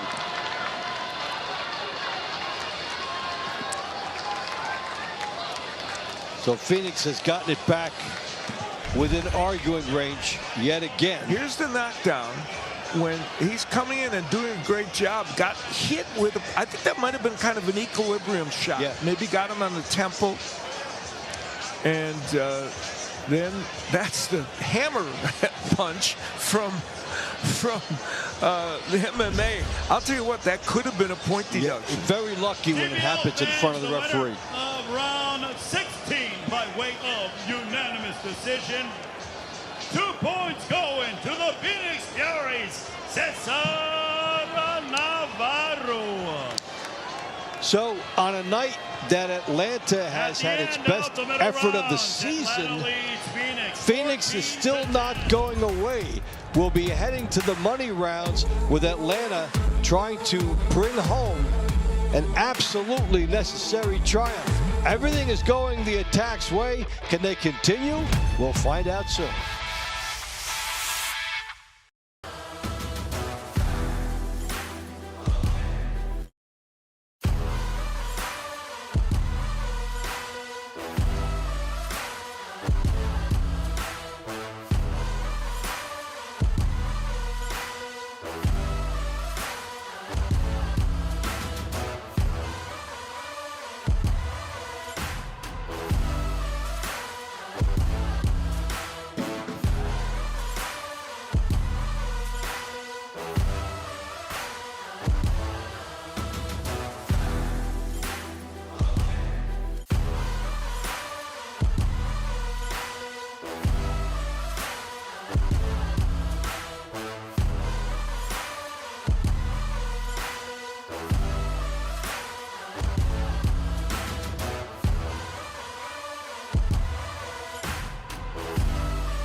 All right, after the middle rounds, 14-10 Atlanta, the Attack doing a number on the Phoenix Fury. However, They can't put this team away yet. Dave Bontempo and Al Bernstein with you as we review the middle rounds. So many things going well for Atlanta tonight, but Phoenix refuses to go away. Yeah, I want to make a bold statement here. You know, I've been broadcasting this season for TBL, my inaugural season, and I've seen a lot of fun nights. This one high on the list because we've seen fights that were very even. We've seen a lot of drama, a lot of power, and a little controversy. Controversy and some knockouts. And where did it all end up? 14-10. Let's take a look at how we got here. Atlanta getting off to a big start. And here's to you, Ray Robinson. Your first victory in TBL, and you make it a double with the knockdown. At that point, Atlanta got off to a 3-0 lead and a sense that this could be a special night, especially when they won the first 6 fights tonight. And then Jordan Barrero said, not so fast, because he was taking on Raul Garcia and scored not 1, not 2, but 3 knockdowns. And the fight would be stopped because of the 3 knockdown rule, and he would get a 4-point win that pushed Phoenix back. And Phoenix got even closer. In fact, came all the way back with Tierra Britt in the second fight against Kaylee Ann Knight as she got going with her jab. Terrific fight by these women. We said it at the time, a round of the night candidate. We still think it could hold up. And this brought Phoenix at the time all the way back from 7-0 to a tie. And then round 11 happened where Jeremy Hill, with just seconds remaining, scored this knockout against Marcos Forrestal, who fell, injured himself as well, but that was prevented from getting up. It was a 4-point win for Atlanta. They were back. So the Thrill Hill put them up, and that put us to round 16. Cesar Navarro, and that would be Vegas coming back as he lands a knockdown. And Vegas gets itself back within contention. 14-10, a lot of power on both sides. So when you look at this with Atlanta, you know, you're sensing they need to have it. You can sense the tension on the sidelines there. And can they get over the top? I think of a horse race when a horse needs a few more strides to the wire, but can it get there? So now we go to the round to watch, and it's another big story in here with Charles Pugh again. Yeah, round 19, cruiserweights, veteran cruiserweights in CBL, won by Money Powell the first time these two men fought. They're going to have a fairly quick turnaround, and we'll see that if that impacts the 39-year-old Pugh. But Powell winning a pretty close matchup the first time, that one could have a big impact on who wins this overall match. All right, Atlanta up 4. Will that stay? Let's go inside to the money rounds. Ladies and gentlemen, it is now time to begin the money rounds between the Phoenix Fury and Atlanta Attack. Round 17 at super lightweight.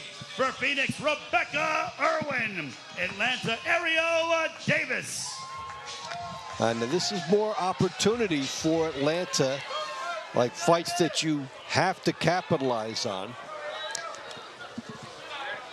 So when you start to do the math, if you're on the Atlanta side, if you're up 4, if there are no knockouts, which is a big if tonight, Yeah, that's for sure. you have to win 2 of these last 8 to be even, and this is one that you've almost automatically counted on. Yeah, that you feel like you can win. But, you know, it would be, I don't think you could suppose that there won't be knockdowns or possibly a knockout in his last 8. There might not be, but it certainly is possible. And if you're Rebecca Irwin, I hate to put it this way, you need to stay upright. And it's not to suggest she couldn't possibly win. She could, but it's a tall order. And that's absolutely true. We hear coaches tell us, you know, if we lose by 1 point, that's a win for us, that we hold them to a decision. You know, Ariel Davis was very aggressive toward the end of that last round, and our supposition was that she was trying to test the waters to see how she could make it happen. And if she lands a big left hook, she's already on her front foot in this match in a way that she wasn't this early in their first encounter. It's suggesting that she wants to sit down and go for the bonus points. And she wants to get Irwin against those ropes if she can. That's where she did a lot of damage. The good right hand by Davis. And you made the point in the last encounter continues too that the aggression and the power of Davis has muted Irwin's offense. She's a little bit timid about throwing because you always know that's going to open you up to get hit with a power punch. Yeah, so it makes you less trusting, confines you, makes you think defense first, and that's just what the top fighters can make you do. And there's the good jab in the right hand by Davis, and she tried to put that together in a sequence.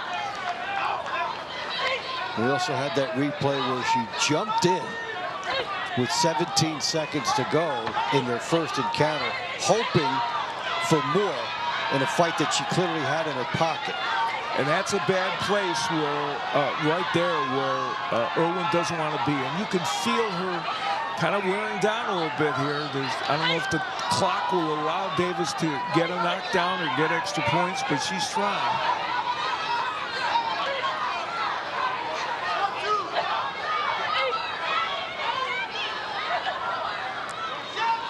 Irwin kind of putting a counter right hand out there to see if she can stem the tide a little bit from this Davis onslaught.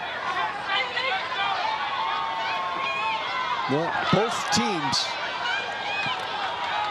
look like they'll come away with something. Atlanta gets a point, and Irwin, as you suggested, did stay up. There was opportunity here for Davis and not enough time. Yeah, she got after Irwin in a big way here, had her against the ropes in that corner. Irwin landed a beautiful straight right hand there. And then for her trouble, because she opened up, she got hit with more punches by Davis. So great performance. What else from Ariel Davis? Round 17 by way of unanimous decision from the Atlanta Attack, Ariel Davis. All right, so Davis does the job, puts Atlanta back up 5. Round 18 at light heavyweight, Phoenix, Rico Santana. Atlanta, Jason Rosario. And here's the flip side. Santana did everything, it seemed, but stop Rosario in their first encounter. Now it's up to Rosario to stay up. Dave Bontempo now, Bernstein with you.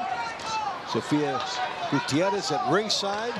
Glad you're with us here as Atlanta has never trailed, leading 15-10. And here is one of Phoenix's candidates to try and make up points in a hurry. Yeah, Rico Santana, who got that 9th victory in the last encounter with Rosario. Rosario opening up a little more offensively here in the middle of the ring, and that will either really help him or really hurt him. Oh, and he gets nailed by a left hook by Santana, who, you know, you measure your opponent from one fight to the next, you know nothing coming back. And here comes Rico, rack him up Rico, looking for more than 1 point. Look, Jason Rosario was a big puncher at 154.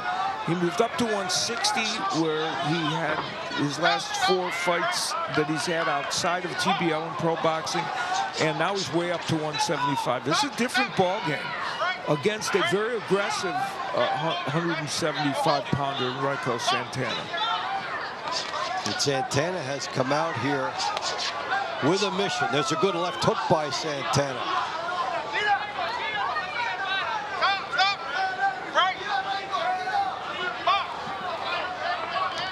Not much coming back at Rico Santana, so he stays balanced, opens up with both hands. A lot of time left still to play with.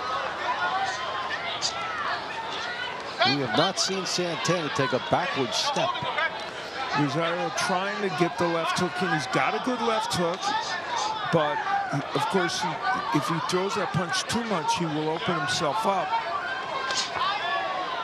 As he threw just a jab and got caught with an uppercut by Santana. And there's that layoff to be considered, which I mentioned, 15 months for Rosario. Michael Santana warned about the elbow. The referee warns him, and he said, "Me? You're warning me?" It's always he did it. That's they call arguing for the next one. Yeah. And you know, there have been a few elbows thrown in here. And here comes Santana, big shot and down.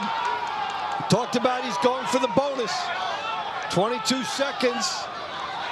It's some concern for Atlanta and Phoenix. Opportunity.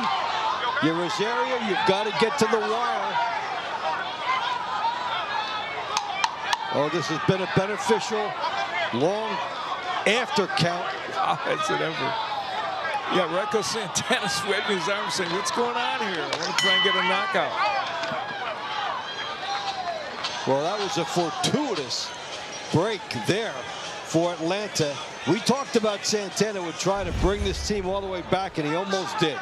Well, it's a left hook that knocks Rosario down, and you see a combination in the left hook, and then in an interminable amount of time that only the referee can explain. TBL fans, the winner He waited to bring 18 Santana by back way in. of unanimous decision. 2 points going to the Phoenix Furies. Michael Santana. All right, so Santana does bring Phoenix within 3. 6 fights to go. Round 19 at cruiserweight. Phoenix Charles Pugh. Atlanta Money Powell. And that brings more significance even to this rematch between Money Powell and Charles Pugh.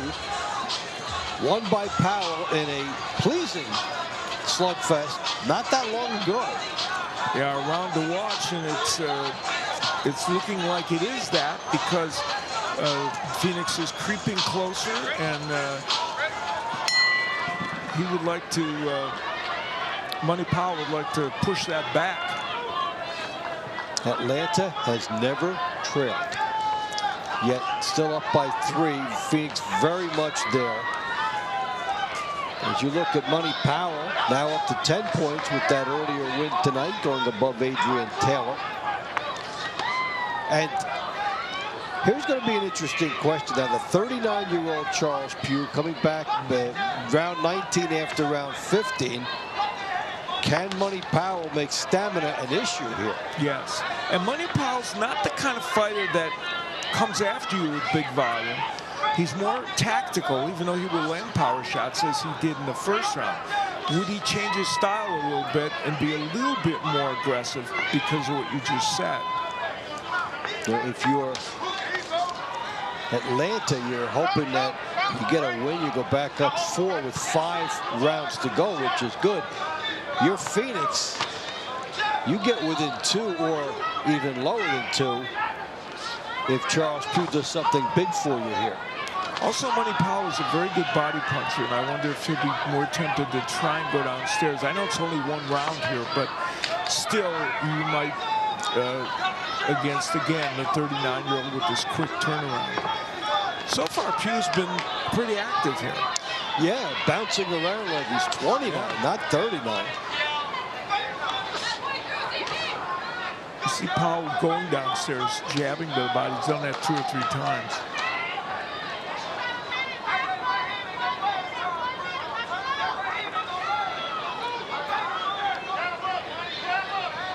Pugh on the outside here. Different than that straight ahead plotting, and there is the straight ahead plotting, but with a purpose. And I think one difference tonight we've seen in Pugh than other fights last year and some this year, he's not just coming in. This time he's coming in throwing. Yeah. Powell threw a couple of really good body shots, and there's another one. And I saw Pugh kind of let some air out for a moment or two. So, but I don't know if there's enough time for Powell to make that a strategy at this point. But this has been a close round, but Pugh has been pretty active in it. So the question is, has his volume, ironically. We talked about the potential that he might be a little gassed in this fight, but he may have thrown more punches than Powell in this round. And he does look fresh here. Yeah. We've seen him fresher here than in some other recent fights. The final seconds as they hear the bell. And look at Charles Pugh up on the bicycle. May have done enough. It's going to be close. Yeah. Charles Pugh feels he won it. So does Money Powell, too. But they're both demonstrative about it. But it's maybe that 39-year-old might have surprised everybody with more energy in the second match and a quick turnaround. And there was some body work that he did. That was toward the end of the round. Smartly kind of holding on and then coming with a left hook. That was the body work by Powell that he did earlier in the round. And both men, as they did in the first round, getting some things done offensively. A little more volume from Pugh, I think. TBL fans, the winner of round 19 by way of split decision. From Phoenix, Charles Pugh. You are correct, sir. And Charles Pugh, the ageless one, comes up with a big win for Phoenix. Round 20 at welterweight. Phoenix, Demarius Watson. Atlanta, Starlene Castillo.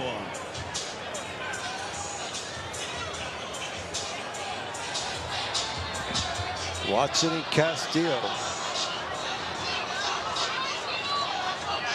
Well, Watson lost for the first time in TBL in the last fight, in a very close fight with Javon Davis. And for Castillo, he won his debut in team boxing, beating Joaquin Camberos. But one of the architects of the Phoenix comeback, Raiko Santana, is standing by with Sophia. Take it away. Thanks, guys. I am joined with Raiko Santana. Now, he was named Fighter of the Year last year, and I just want to ask him, what type of pressure does that bring, and what that means to him, and how Team Boxing League has helped his success as an individual fighter and as a team sport. Raiko, el año pasado ganaste peleador más valioso del año. ¿Cómo te ha ayudado como un peleador en un equipo, pero también como un individual? No, esta liga yo lo hice todas las dueñas. Gracias a la experiencia que tuve, gané la pelea más importante mía en Las Vegas, en la cartelera de Nelografo, donde también di KO en el primer round, y creo que la liga me ayudó mucho. He says he owes his success of a fighter to TBL, not only as a team, but individually, because without TBL, he would not have gotten that spectacular knockout back when he fought in Vegas. Ya estamos llegando, we're almost to the playoffs. How are you feeling? How confident are you in yourself and your team in order to perform? Ya casi llegamos a los campeonatos. ¿Cómo te sientes de ti mismo y de tu equipo como entero? Me siento muy bien, súper que contento. El equipo hemos ido de menos a más. Esperamos llegar a los playoffs y estamos listos, estoy listo. He's so excited. We've been to the highs, to the lows, but we are ready as a team, and we're ready for the championship. All right, thank you, Sophia. We're a minute and 15 seconds away here.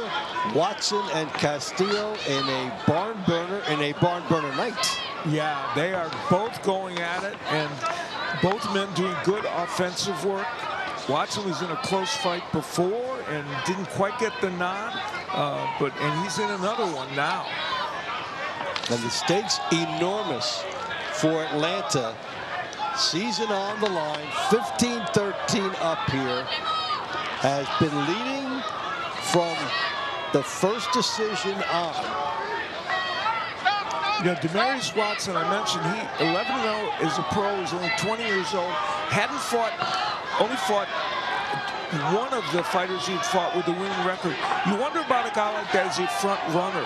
No, you see, when he's in these tough fights here in TBL, here he has a loss in his last one, a close loss.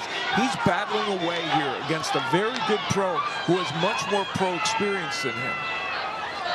And Castillo's doing a very good job in this round as well. Right, so they both put on a good performance, and they both make a good case for the judges, who will then render a very big decision. All these money round decisions now, very big.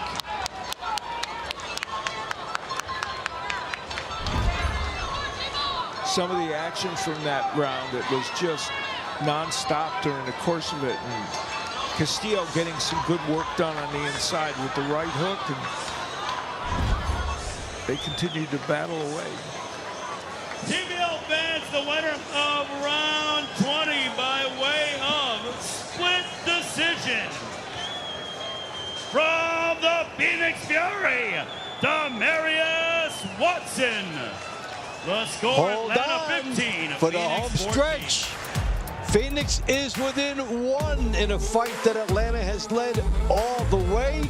We'll be back for the exciting home stretch after this.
For Atlanta, will it stay that way?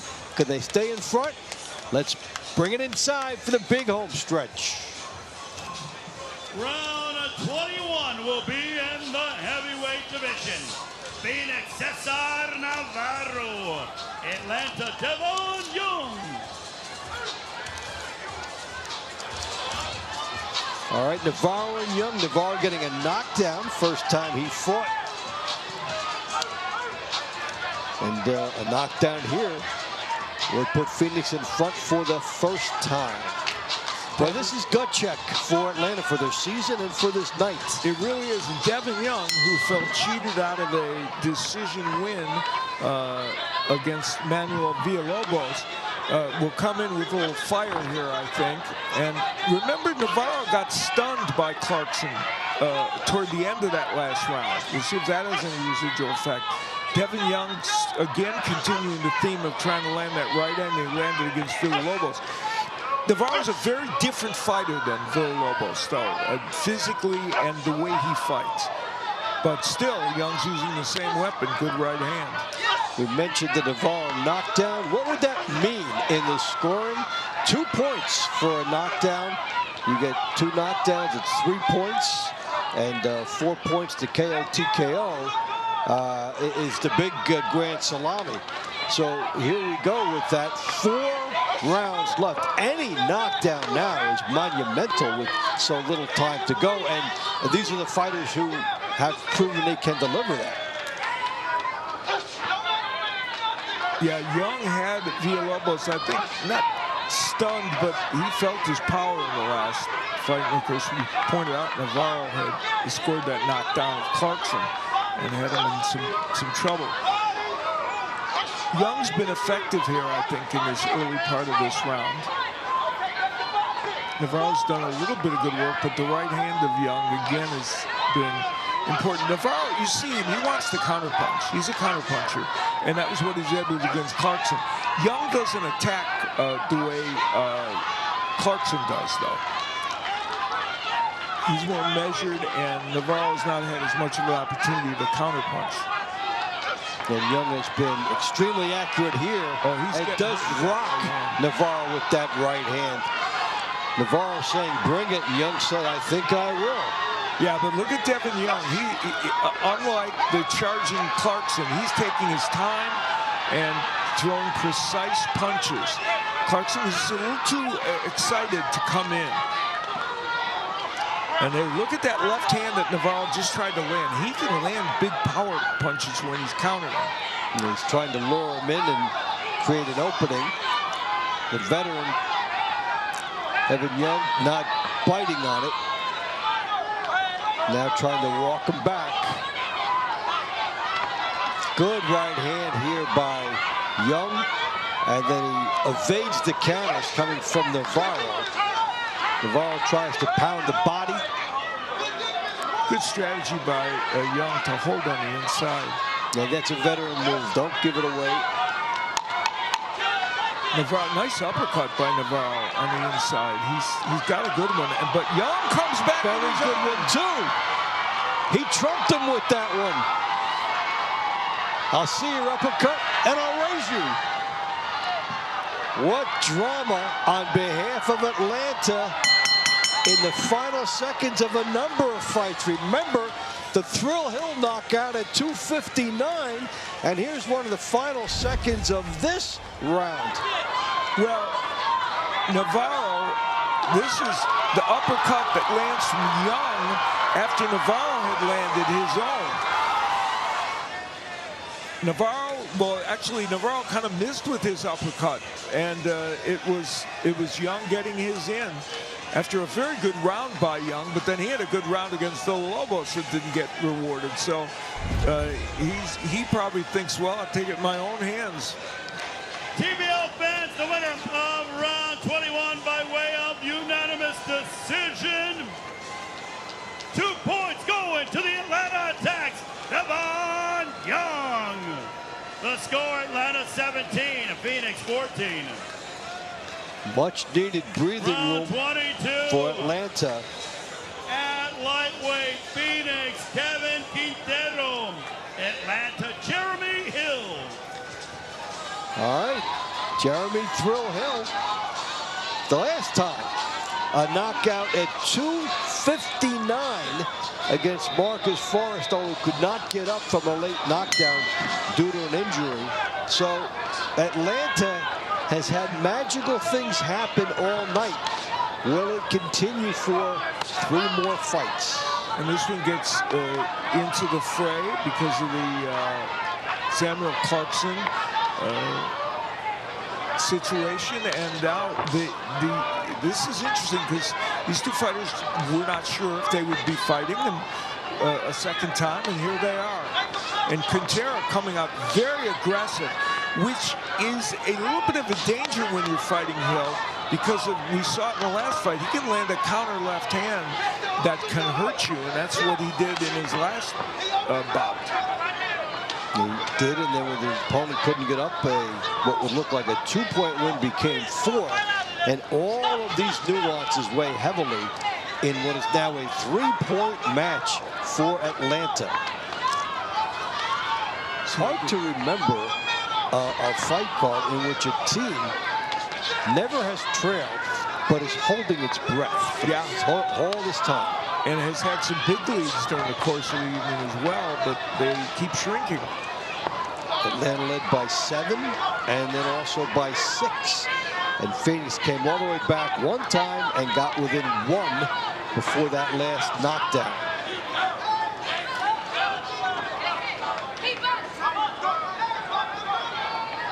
So Atlanta has had the magic coming from Ray Robinson with his 2-pointer and his first TBL win. This man here, Hill, with a knockout victory. And then in our last fight, a late knockdown. Quintero's been very aggressive in this round. I don't know if that means he's winning it or not, because Hill has landed some good counter punches, and also Hill had his offensive moments. We are seeing urgency from Quintero. Yeah, he's really trying to get the job done. He's been pretty wild, though. You know, well, let's see if that's going to be scored a knockdown. And was he hit when he was down? That was the push, I think. They're calling it a knockdown here. Well, that is monumentally huge, and a huge call here Are we now looking at a one-point fight or more? Now, Jeremy Hill, who scored a knockout win in his last, is on the deck in his second fight. And he's punching back and landing some big shots, and part of that's just to survive because Quintero's attacking so much. But Hill, meanwhile, getting some things. Oh boy, that could have been called a knockdown because the ropes held him up. Wow. We had everything in the last 35 seconds of this fight. Let's take a look at that knockdown first and what we think about that. See what landed. It was a right hand on the top. Well, here it is. A right. Oh boy, right hand did get in, but it's hard to tell how much of a push it was. Delay reaction from the hook. Yeah, maybe. Yeah, that's possible. And then Hill hurt Quintero and had knocked him against the ropes and from a right hand, but wow. A lot happening. Fans, the winner of round 22 by way of unanimous decision. 2 points going to the Phoenix Furies, Kevin Quintero. So Quintero again 17, Phoenix 16. with clutch performances. Round 23 at super welterweight. Phoenix Reinero Medeiros. Atlanta Amin Mitchell. That horse racing reference about the horse trying to get to the finish line. It was up by 6. Now there's 2 fights to go. Atlanta's never trailed, but still has to bring a little something home. And you know, a key point, I misspoke before. That last fight replaced Jordan Barrera and Raul Garcia. Think about it. Barrera stopped from fighting again. Because of the knockout. Because of the knockout. And certainly you'd want him in the money rounds with a chance to fight again. And that's why sometimes some people think they try to be a little savvy, not get a knockout the first time, go for a knockdown, and then try to get a knockout the second time. It's a big gamble. Yeah, it is.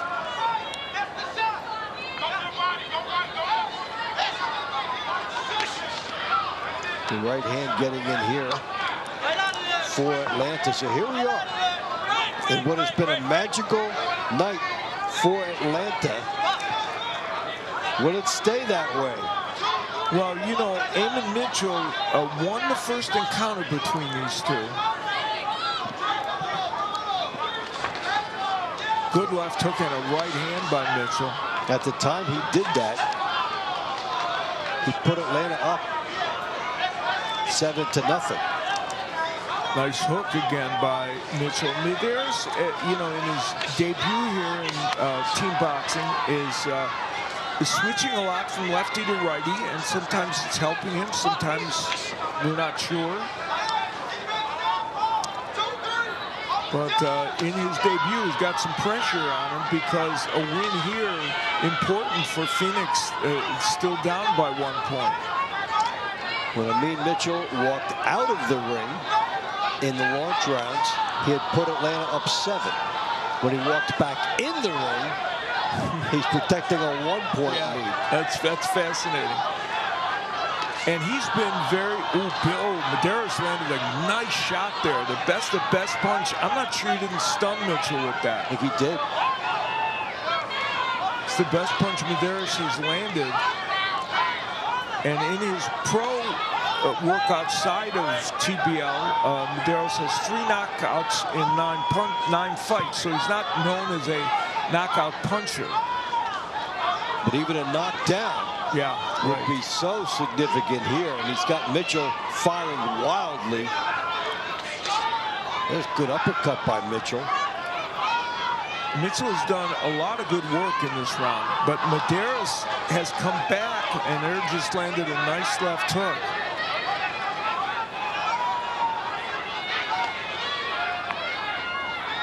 Mitchell's changed in the last 45 seconds of this round, or half minute, after he got hit with one of those big shots by Medeiros.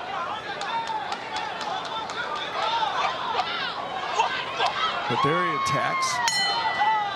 Another big call. They're all big in the money rounds. Will Atlanta be up 2, or will it all come down to the final fight. Well, Mitchell did some very good work in this round. The good straight right hand there by Mitchell. He landed probably more of the power punches, even though Madeira did land some, and there was a right hand. That was the one that we thought maybe stunned Mitchell a little bit. It landed almost on his neck. TBO fans, the winner of round 23 by way of split decision. From the Atlanta Attack, Amin Mitchell. So Amin Mitchell puts Atlanta back up by 2. The Attack has never trailed, but they have been under pressure a lot. Alejandro Mariano, Atlanta Ray Robinson. So you like some Hollywood? Here we have the Hollywood. Ray Robinson getting a 2-pointer back in round number 2 against Mariano for his first win in TBO.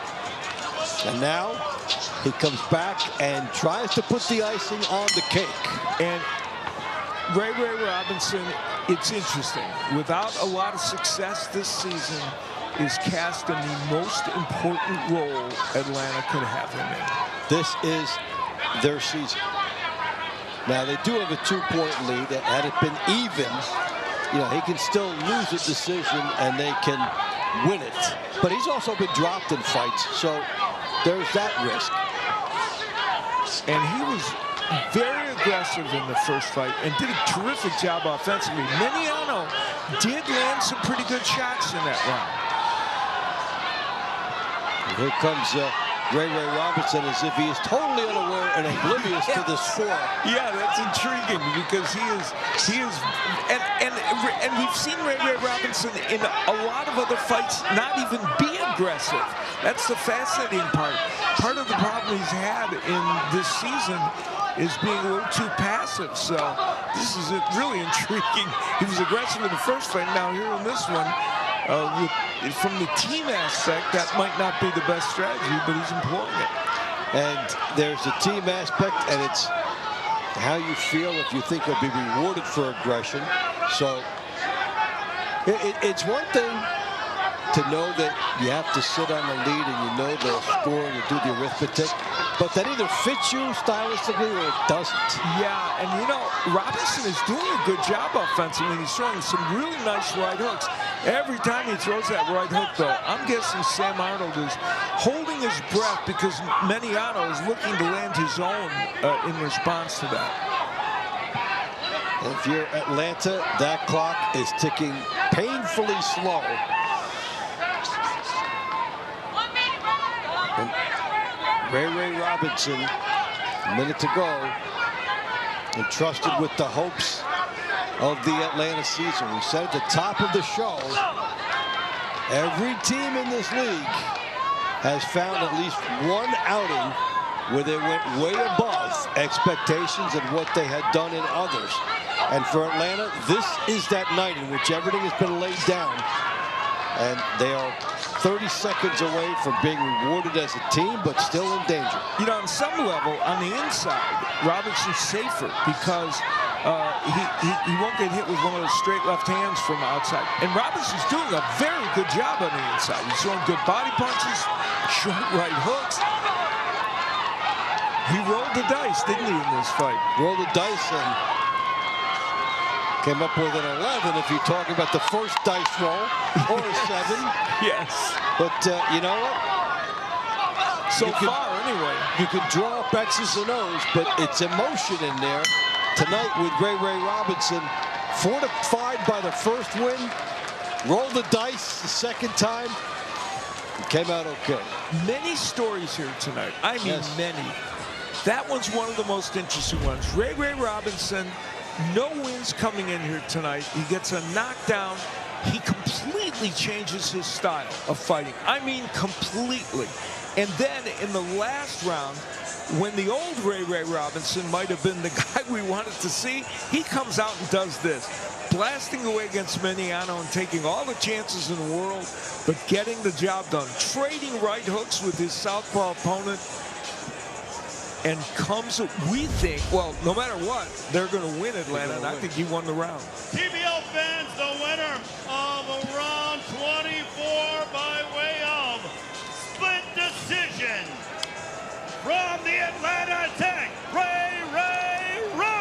So a wire-to-wire performance for Atlanta. A gut check has been passed.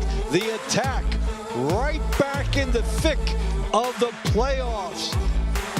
We'll be back to check out the honor rolls and everything right after this.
Team Boxing League is brought to you by Balance of Nature. In boxing, consistency beats intensity. Balance of Nature supplements help you stay consistent with ingredients of whole foods you can easily slot into your daily routine. Go to balanceofnature.com, use code TEAM, and start today. So you're asking, what about the Balance of Nature star of the fight? What about this explosive performance here by Devin Young? Well, Devin Young, who suffered a controversial loss by decision the first time he fought, wasn't sure he was going to get a chance to fight again. He did. He won and scored a knockdown and helped Atlanta stave off the Phoenix comeback. Critical breathing room for the Atlanta attack, who'll win it. Let's go inside for the honor roll. Ladies and gentlemen, from the Eurobtron here in Atlanta, Georgia, the final score, the Atlanta Attack 19, the Phoenix Fury 16. Here are your three stars of the fight. The number 3 star, Phoenix Fury middleweight, Jordana Barrera. Number 2 star, Atlanta Attack heavyweight, Devin Young. Balance of Nature, number 1 star, Atlanta Attack featherweight, Ray Robinson. Round of the night, round number 9 between Brenda Hernandez Cardenas and Hainete Tuitupo.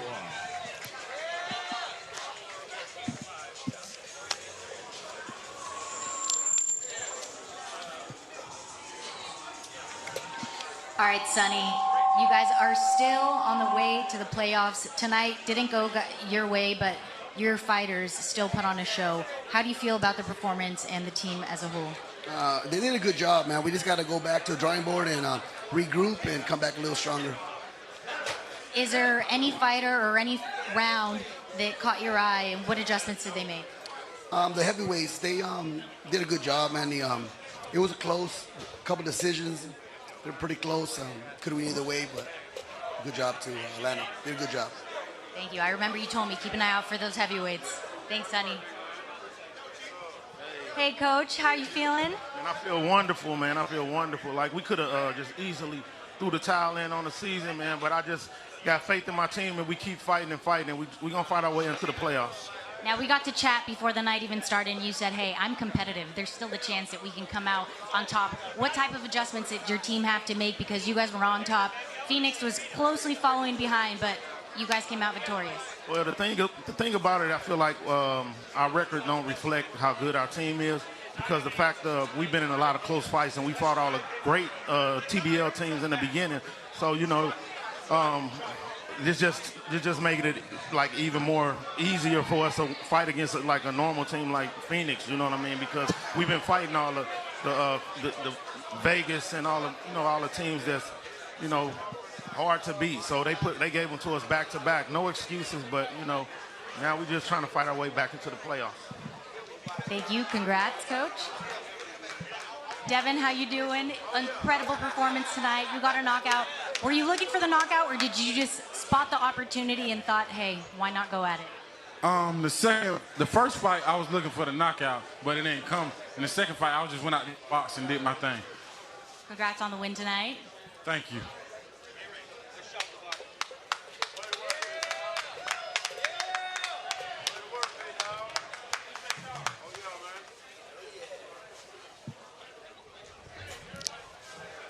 Round 2 and 24. How did you think you did tonight in the ring? How did your team help you push through and come out victorious? First of all, I want to start out by saying thank God. And the team cheered me on tremendously. I mean, I couldn't do it without them, but overall, I feel like my performance was okay. I could have did better, but I did good for I did good. And I heard the ATL. How was it to have this victory here in? Hold on, can you repeat the question again? How important was it to have the home crowd here backing you up as you guys fought here? Oh no, it was very helpful. It was very helpful. It was very helpful. I mean, we couldn't do it without the crowd for sure. Very helpful. All right, well, congrats on the win tonight. We're going to send it back to you guys in the studio. Okay, thank you. So what a performance indeed for Atlanta as they're able to go wire to wire. And this was tense, Al, because we saw all the things happening. Phoenix coming close all the time. And Atlanta not only trying to stave off for a win, but this was their season. So it was double pressure with each round. In a previous life, you and I were both newspaper men, and we followed stories. Tonight, there were dozens of stories, and they all could have been the deciding ones. And then there were the ones that didn't happen. If Raiko Santana gets a chance to attack after he scores his knockdown instead of a long delay, does that change things? Do a couple of decisions change things? There was just so many twists and turns tonight, and Atlanta keeps their playoff hopes alive. And Phoenix, I think they'll learn from this experience.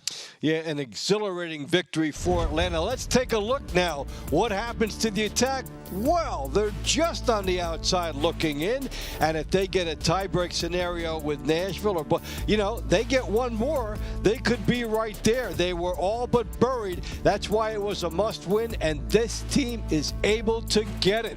Congratulations to the attack. And we've got more coming up with Dallas and San Antonio. Dallas has 3 more chances, 3 more bites at the apple this season, so Dallas may have something to say before it's over. Well, it was the night that belonged to Atlanta from the start. Some key victories at key times, the early knockdowns, the big lead, and the win at the end. Thank you for joining us. For Al Bernstein, for Jason Moon, for our fine crew, and for Sophia, this is Dave Bontempo saying, see you soon, everybody.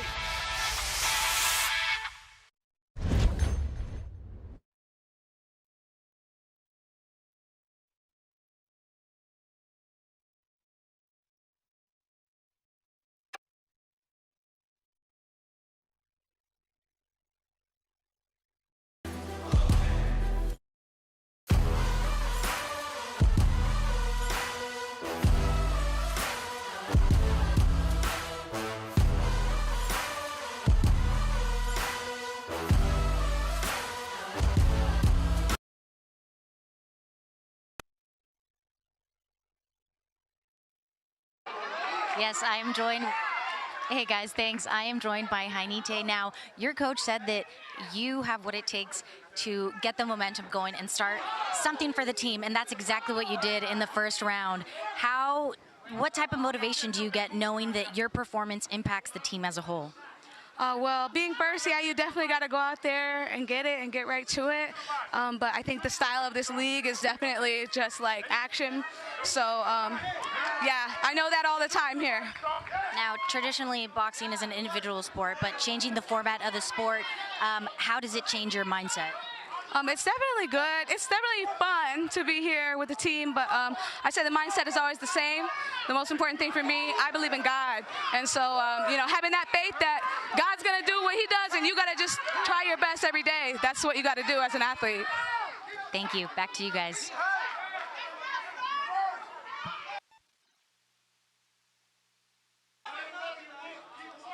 Thanks, guys. I'm here with Tiara. Now, Tiara, we saw you in the ring in rounds 3 and 10. Now, in the third round, it didn't go your way, but you came back in the 10th, and it went your way. What adjustments did you make? Yeah, the first round we thought, was really close, but I thought I should have edged it out. But, this is part of the game. It's one round. It's hard to adjust. We came back to the coaches, and just little things was come forward, tighten my defense up, and just start a little faster. Now, what type of motivation does it give you, knowing that your performance inside the ring impacts the whole entire team? It's a little crazy. It's not pressure, but it's almost a fuel. This is, again, a team sport now. So, we fuel each other. We try to pick each other up. Like we said earlier, it's one round, so you lose. It's all right. If you got another one, you got to do your hardest to kind of come back. But now, as a team, we're picking each other up every round. Thanks, Tiara. Back to you guys. Thanks, guys. I am joined with Raiko Santana. Now, he was named Fighter of the Year last year, and I just want to ask him, what type of pressure does that bring, and what that means to him, and how Team Boxing League has helped his success as an individual fighter and as a team sport. Raiko, el año pasado ganaste peleador más valioso del año. ¿Cómo te ha ayudado como un peleador en un equipo, pero también como un individual?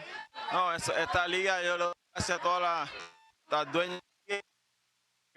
Gracias a la experiencia que tuve gané la pelea más importante mía en Las Vegas, en la cartelera de Canelo Grafo, donde también di KO en el primer round, y creo que la liga me ayudó mucho. He says he owes his success of a fighter to TBL, not only as a team, but individually, because without TBL, he would not have gotten that spectacular knockout back when he fought in Vegas. Ya estamos llegando. We're almost to the playoffs. How are you feeling? How confident are you in yourself and your team in order to perform? Ya casi llegamos a los campeonatos. ¿Cómo te sientes de ti mismo y de tu equipo como entero? Me siento muy bien, súper que contento. El equipo hemos ido de menos a más. Esperamos llegar a los playoffs y estamos listos. Estoy listo. He's so excited. We've been to the highs, to the lows, but we are ready as a team and we're ready for the championships. Gracias.